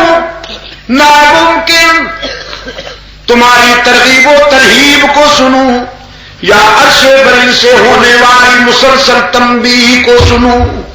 وَلَقَدْ أُوحِيَ إِلَيْكَ وَإِلَى الَّذِينَ مِن قَبْلِكَ لَئِنْ أَشْرَكْتَ لَيَحْبَطَنَّ عَمَلُكَ وَلَتَكُونَنَّ مِنَ الْخَاسِرِينَ. میرے محبوب آپ سے پہلے انبیاء کو بھی یہی کہا گیا ہم آپ کو بھی یہی کہتے ہیں. اگر آپ نے بھی ہمارے حقوق میں دوسروں کو شریک برداشت کر لیا تو آپ بھی ہماری ناراضگی سے نہیں بچ پائیں گے. بَلِ اللَّهَ فَاعْبُدْ وَكُن مِّنَ الشَّاكِرِينَ. آپ ہماری عبادت کرتے جائیے اور وفا کا حق ادا کر دیجئے. آپ وفا کرتے جائیے ہم جزا دیتے جائیں گے. تجھ سے بہتر وفا کرنے والا کوئی نہیں میرے محبوب اور ہم سے بہتر جزا دینے والا کوئی نہیں. یہ جو کچھ کر سکتے ہیں کر لیں لیکن تیری جیت یقینی ہے میرے محبوب. پرچم تیرا اونچا رہے گا، یہ مٹ جائیں گے، تیرا نام قیامت تک گونجتا رہے گا۔ جہاں میری الوہیت کی بات ہوگی وہاں تیری رسالت کی بات بھی ہوتی رہے گی قیامت تک۔ سرکار دو عالم صلی اللہ علیہ وسلم نے فرمایا ہر جائیو، تم جو کچھ کر سکتے ہو کر لو، تمہاری عدالت برداشت کر سکتا ہوں لیکن اس کی ناراضگی برداشت نہیں۔ تم کانٹے بچھاؤ گے تو پاؤں زخمی کروا لوں گا، تم سنگ باری کرو گے تو جسم لہولہان کرا لوں گا، تم ظلم و ستم ڈھاؤ گے تو سمیہ اور حمزہ کے ٹکڑے کروا لوں گا، مکہ چھوڑ کر مہاجر بن کر مدینہ چلا جاؤں گا، بدر و احد کے مرحلوں سے گزروں گا، دندان شہید کرواؤں گا، سارے صدمے اٹھاؤں گا، ساری مصیبتیں برداشت کروں گا، لیکن مانتا ہوں اور منوا کے رہوں گا کہ انسانی جبین کی عاجزیوں کے لیے سچا مسجود۔ ماشاءاللہ بارک اللہ۔ ضرب لگائیے ذرا ہی کی پشاور والو، ہی کی ضرب لگاؤ تاکہ بھی کی کھڑکیاں بند ہو جائیں۔ دائیں بائیں بھی دیکھنا، کوئی بھی کا بیمار چپ بیٹھا ہو تو اس سے بھی کہلواؤ انسانی جبین کی عاجزیوں کے لیے سچا مسجود۔ جزاک اللہ۔ یہ جو دوست کھڑے ہیں یقین فرمائیے کہ بس میرے دل کے سب سے زیادہ قریب وہی ہے۔ ارشاد الحق مدنی کو بہت غصے کی نظروں سے دیکھ رہا ہوں میں، ہاں، کہ آپ ایسی تنگ جگہ جلسہ رکھتے ہیں، کم از کم کھلی جگہ پر احباب کو بیٹھنے کی بھی جگہ ملے، دوستوں کو جگہ ملے بیٹھنے کی۔ اب میں کیوں بات بڑھاتا ہوں، سوچتا ہوں کہ کتنی دیر تک میں ان دوستوں کو کھڑا رکھوں۔ کل جب دن کو یہ دفتر جائیں گے یا کام کریں گے اور ٹانگیں کانپیں گی تو اچانک میں یاد آؤں گا۔ شاہ صاحب کی مہربانی، سی آئی ڈی والے تو پہلے ہی تنگ ہیں ہم سے، وہ بیچارے کہتے ہیں جب آپ آتے ہیں تو پوری رات ہماری خراب ہوتی ہے، وہ تو پہلے ہی تنگ ہے مجھ سے۔ بھائی میرا تو پھر کھڑے رہنا ہی یہی صورت حال ہے۔ شاہ جی مستی میں کبھی کبھی فرمایا کرتے تھے صبح دم ریل میں گزرتی ہے، شب کسی جیل میں گزرتی ہے، عاقبت کی خبر خدا جانے اب تو اسی کھیل میں گزرتی ہے۔ میرے کھڑے ہونے کی کیا بات ہے میرے عزیز۔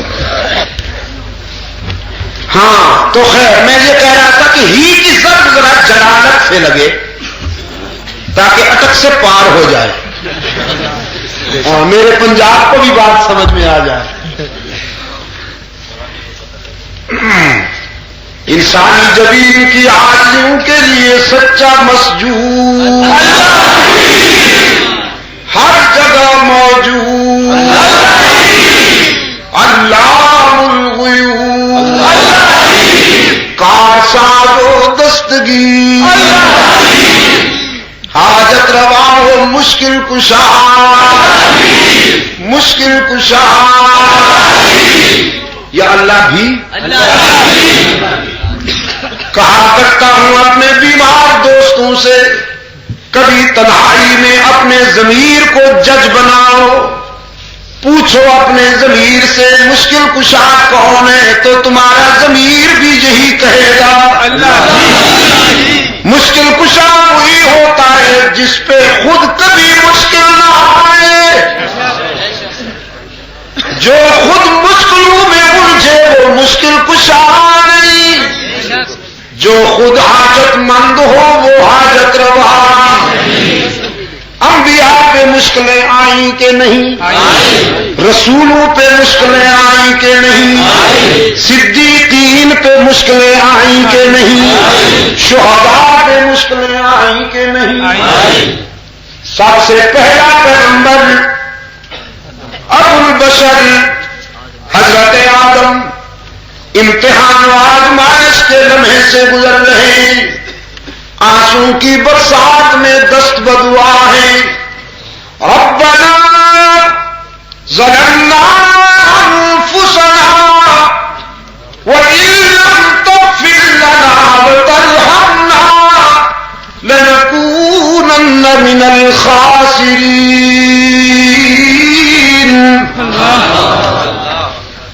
اے ہمارے داتا، ربینا ربنا کیوں؟ کیونکہ وہ سب کا حضرت آدم سب کا پیغمبر بڑا شفیق ہوتا ہے، جب اللہ سے اس کا لطف و کرم مانگتا ہے تو سب کو شامل کرتا ہے۔ ہم تو کہتے ہیں نا کسی اور کو ملے نہ ملے، بلکہ اوروں سے چھین کر بھی ہم اپنا چراغ جلانا چاہتے ہیں، چاہے باقی سب کے گھروں میں اندھیرا رہے، لیکن یہ پیغمبر کی شفقت۔ ابراہیم علیہ السلام بھی جب دعا مانگتے ہیں تو ربنا ظلمنا انفسنا وان لم تغفر لنا وترحمنا لنكونن من الخاسرین۔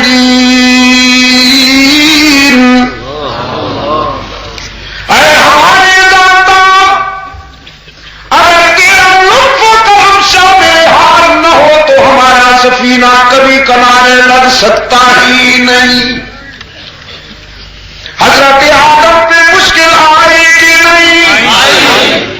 پشاور کے روشن ضمیروں، حضرت یعقوب پہ مشکلیں آئی کہ نہیں؟ لیکن مشکلات اور مسائل میں یعقوب نے کسے پکارا؟ بیٹے کی خبر لائے مہربان برادران یوسف کہ بھیڑیا کھا گیا ہے، اسے کرتا پیش کیا دلیل کے طور پر۔ یعقوب علیہ السلام فرماتے واللہ المستعان علی ما تصفون، میں اپنے رب کے سپرد کرتا ہوں اپنے حال کو، وہی ہے تمہاری سازشوں سے بچانے والا اور میرے بیٹے کی حفاظت کرنے والا۔ حضرت یعقوب علیہ السلام کی زبان پہ کس کا نام آیا؟ حضرت یوسف کی زبان پہ کس کا نام آیا؟ قرآن پاک نے فرمایا وَظَنُّونَ إِذ ذَّهَبَ مُغَاضِبًا فَظَنَّ أَن لَّن نَّقْدِرَ عَلَيْهِ فَنَادَىٰ فِي الظُّلُمَاتِ أَن لَّا إِلَٰهَ إِلَّا أَنتَ سُبْحَانَكَ إِنِّي كُنتُ مِنَ الظَّالِمِينَ۔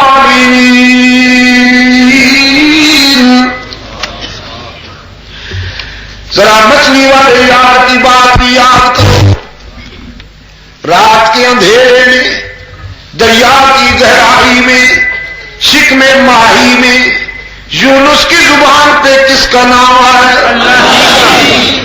قرآن پاک نے فرمایا لولا انہ کان من المسبحین،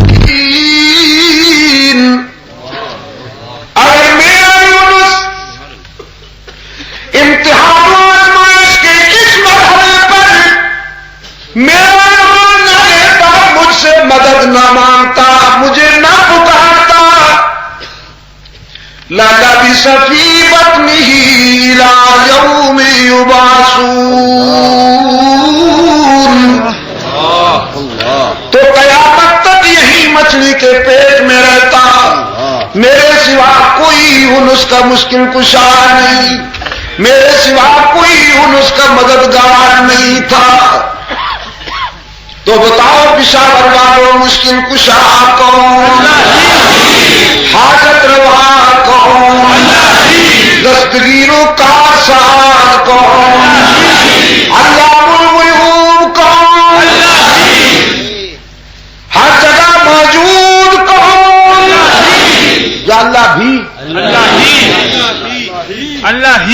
جزاک اللہ. تو اللہ عجم کے بیماروں کو شفا دے. دیکھ لیجئے گا 12 ربیع الاول کو گلیوں میں چوک پر سڑکوں پر کھڑے ہوں گے حضور آ گئے. اپنا ایک مخصوص بنایا ہے وہ صلاۃ و سلام. اس کی خوبی ہے کہ خاص قسم کی ٹیون وہاں لگتی ہے. اس کو کورس میں پڑھا جاتا ہے. اس طرح وہی جس طرح پڑھتے وہ کورس میں پڑھا جاتا ہے. کہتے ہیں حضور آ گئے کھڑے ہو جا. وہاں مدینہ منورہ میں بھی انہوں نے یہی کرنا چاہا لیکن اللہ سلامت رکھے سعودی عربیہ والوں کو نکال باہر کیا انہوں نے چن چن کر. جیسے میں نے رات بتایا یہ ہماری پان والی سرکار کو بھی نکال باہر کیا. اس کی بینڈ ہے اس کی سعودی عربیہ. یہ نام راج سیاستدان انشاءاللہ اس کو کبھی کچھ نہیں ملے گا انشاءاللہ. یہ میری پیشین گوئی ہے انشاءاللہ. اس کو کچھ نہیں ملے گا. اب کبھی لندن میں جا کے چیختا ہے, کبھی جانسبرگ میں جا کے چیختا ہے, کبھی ہالینڈ میں, کبھی ابھی لاہور میں کانفرنس کی. اور کانفرنس کیا تھی کہ مکہ اور مدینہ کو اوپن سٹی قرار دیا جائے. آپ کو اب تک بھی بات سمجھ میں نہیں ہے. یا تو پھر یہ کہ سیاسی معاملہ ہے, پارٹی بازی ہے, گروپ بندی ہے. لیکن اگر عشق رسول کی بات ہے اور اخلاص فی الدین کی بات ہے تو میں آپ کے ضمیر کو جج بنا کے پوچھتا ہوں, کیا حرمین شریفین کے ائمہ جو ہیں ان کے پیچھے نماز نہیں ہوتی؟ کیا مسجد نبوی کے مصلی پر گمراہ کھڑے ہوئے ہیں؟ مسجد حرام کے مصلی پر گمراہ کھڑے ہوئے ہیں؟ میں آپ سے پوچھتا ہوں, آپ کے ضمیر کو جج بنا کر پشاور کے دوستوں, مسجد نبوی کے مصلی پر کوئی گمراہ امام بن سکتا ہے؟ مسجد حرام کے مصلی پر کوئی گمراہ امام بن سکتا ہے؟ ہمارے ایمان کا یہ فیصلہ ہے کہ حرمین شریفین کے مصلی پر قیامت تک کوئی گمراہ امام نہیں بن سکے گا, اس لیے کہ ان کی حفاظت براہ راست رب العالمین فرمائے. لیکن یہ ان کے پیچھے جا کے نمازیں نہیں پڑھتے. لوگوں کو روکتے ہیں کہ یہ آدمی ان کے پیچھے نماز مت پڑھو. اور اب کی بات یہ ہے کہ اوپن سٹی قرار دی جائے. ہم یہ مطالبہ کر رہے ہیں پاکستان کی تشکیل کے بعد سے اب تک کہ قادیانیوں کے نام نہاد ربوے کو اوپن سٹی قرار دیا جائے تاکہ فرزندان اسلام منکرین ختم نبوت کے سینے پر چلتے ہوئے ان کے سینوں پہ منہ دلتے ہوئے جائیں. انہوں نے جو آفیشل اسٹیٹ بنا رکھا ہے وہ ٹوٹنا چاہیے. ہم مطالبہ کر رہے ہیں کہ نام نہاد ربوے کو کھلے قرار دو. اور ان شرفاء کا مطالبہ ہے نہیں, مکہ اور مدینہ کو کھلا شہر قرار دو. اور سعودی عربیہ کے خلاف زہر گھولا جا رہا ہے, بدنام کیا جا رہا ہے. حالانکہ اس وقت پورے عالم اسلام کی لاج رکھی ہوئی ہے سعودی عربیہ. پاکستان تو اگر نمک حلال ہو تو اس کو تو شکریہ ادا کرنا چاہیے. لاکھوں پاکستانی وہاں پر سعودی عربیہ میں رہ رہے ہیں جن کے ذریعے ہمیں اربوں روپے کا زر مبادلہ ملتا ہے. اور اگر ہمیں تھوڑی سی بھی تکلیف ہو تو وہ اپنا حق اخوت ادا کرتے ہوئے ہر قسم کا تعاون کرتے ہیں ہم سے. میں پوچھنا چاہتا ہوں آپ سے, حرم کے پاسبانوں اور سعودی عربیہ کے خلاف یہ لوگ جو زہر گھول رہے ہیں پاکستان کے مسلمانوں کے دلوں میں, یہ عالم اسلام کے ساتھ ہمدردی ہے یا اسرائیل کے ہاتھ مضبوط کیے جا رہے ہیں؟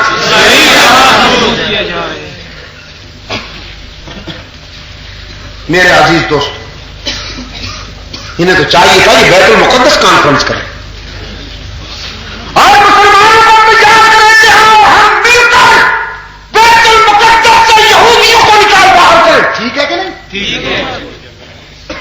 یہودیوں کے بوٹ ناپاک قدم مسجد اقصی میں چلتے ہوئے نظر آتے اور مسجد اقصی وقت کے صلاح الدین ایوبی کو پکار رہی ہے.